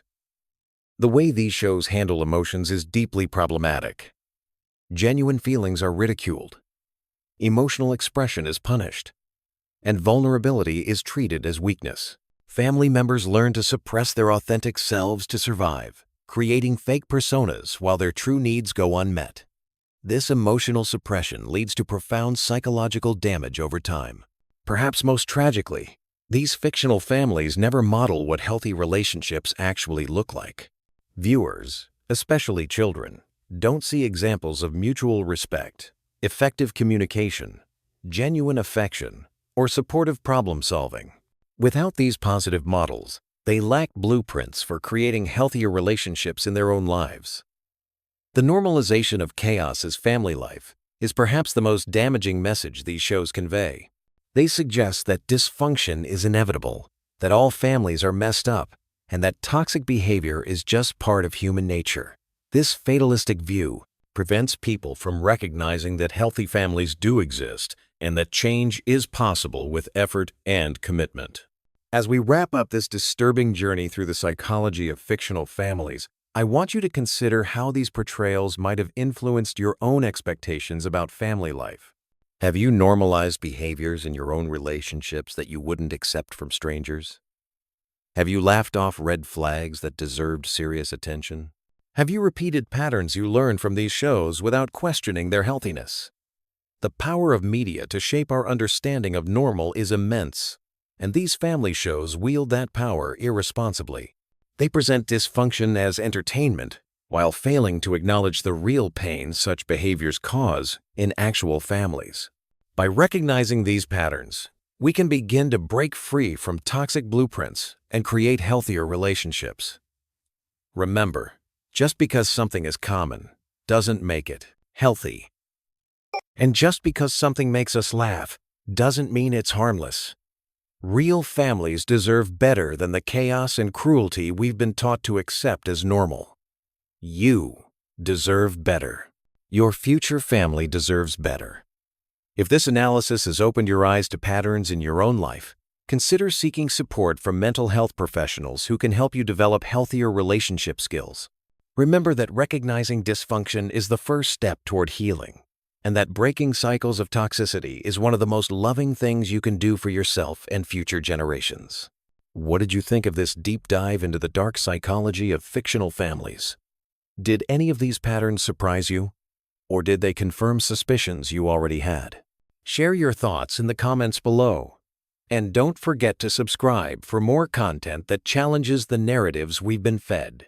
Until next time, stay curious, stay critical, and most importantly, stay committed to creating healthier relationships than the ones we see on screen.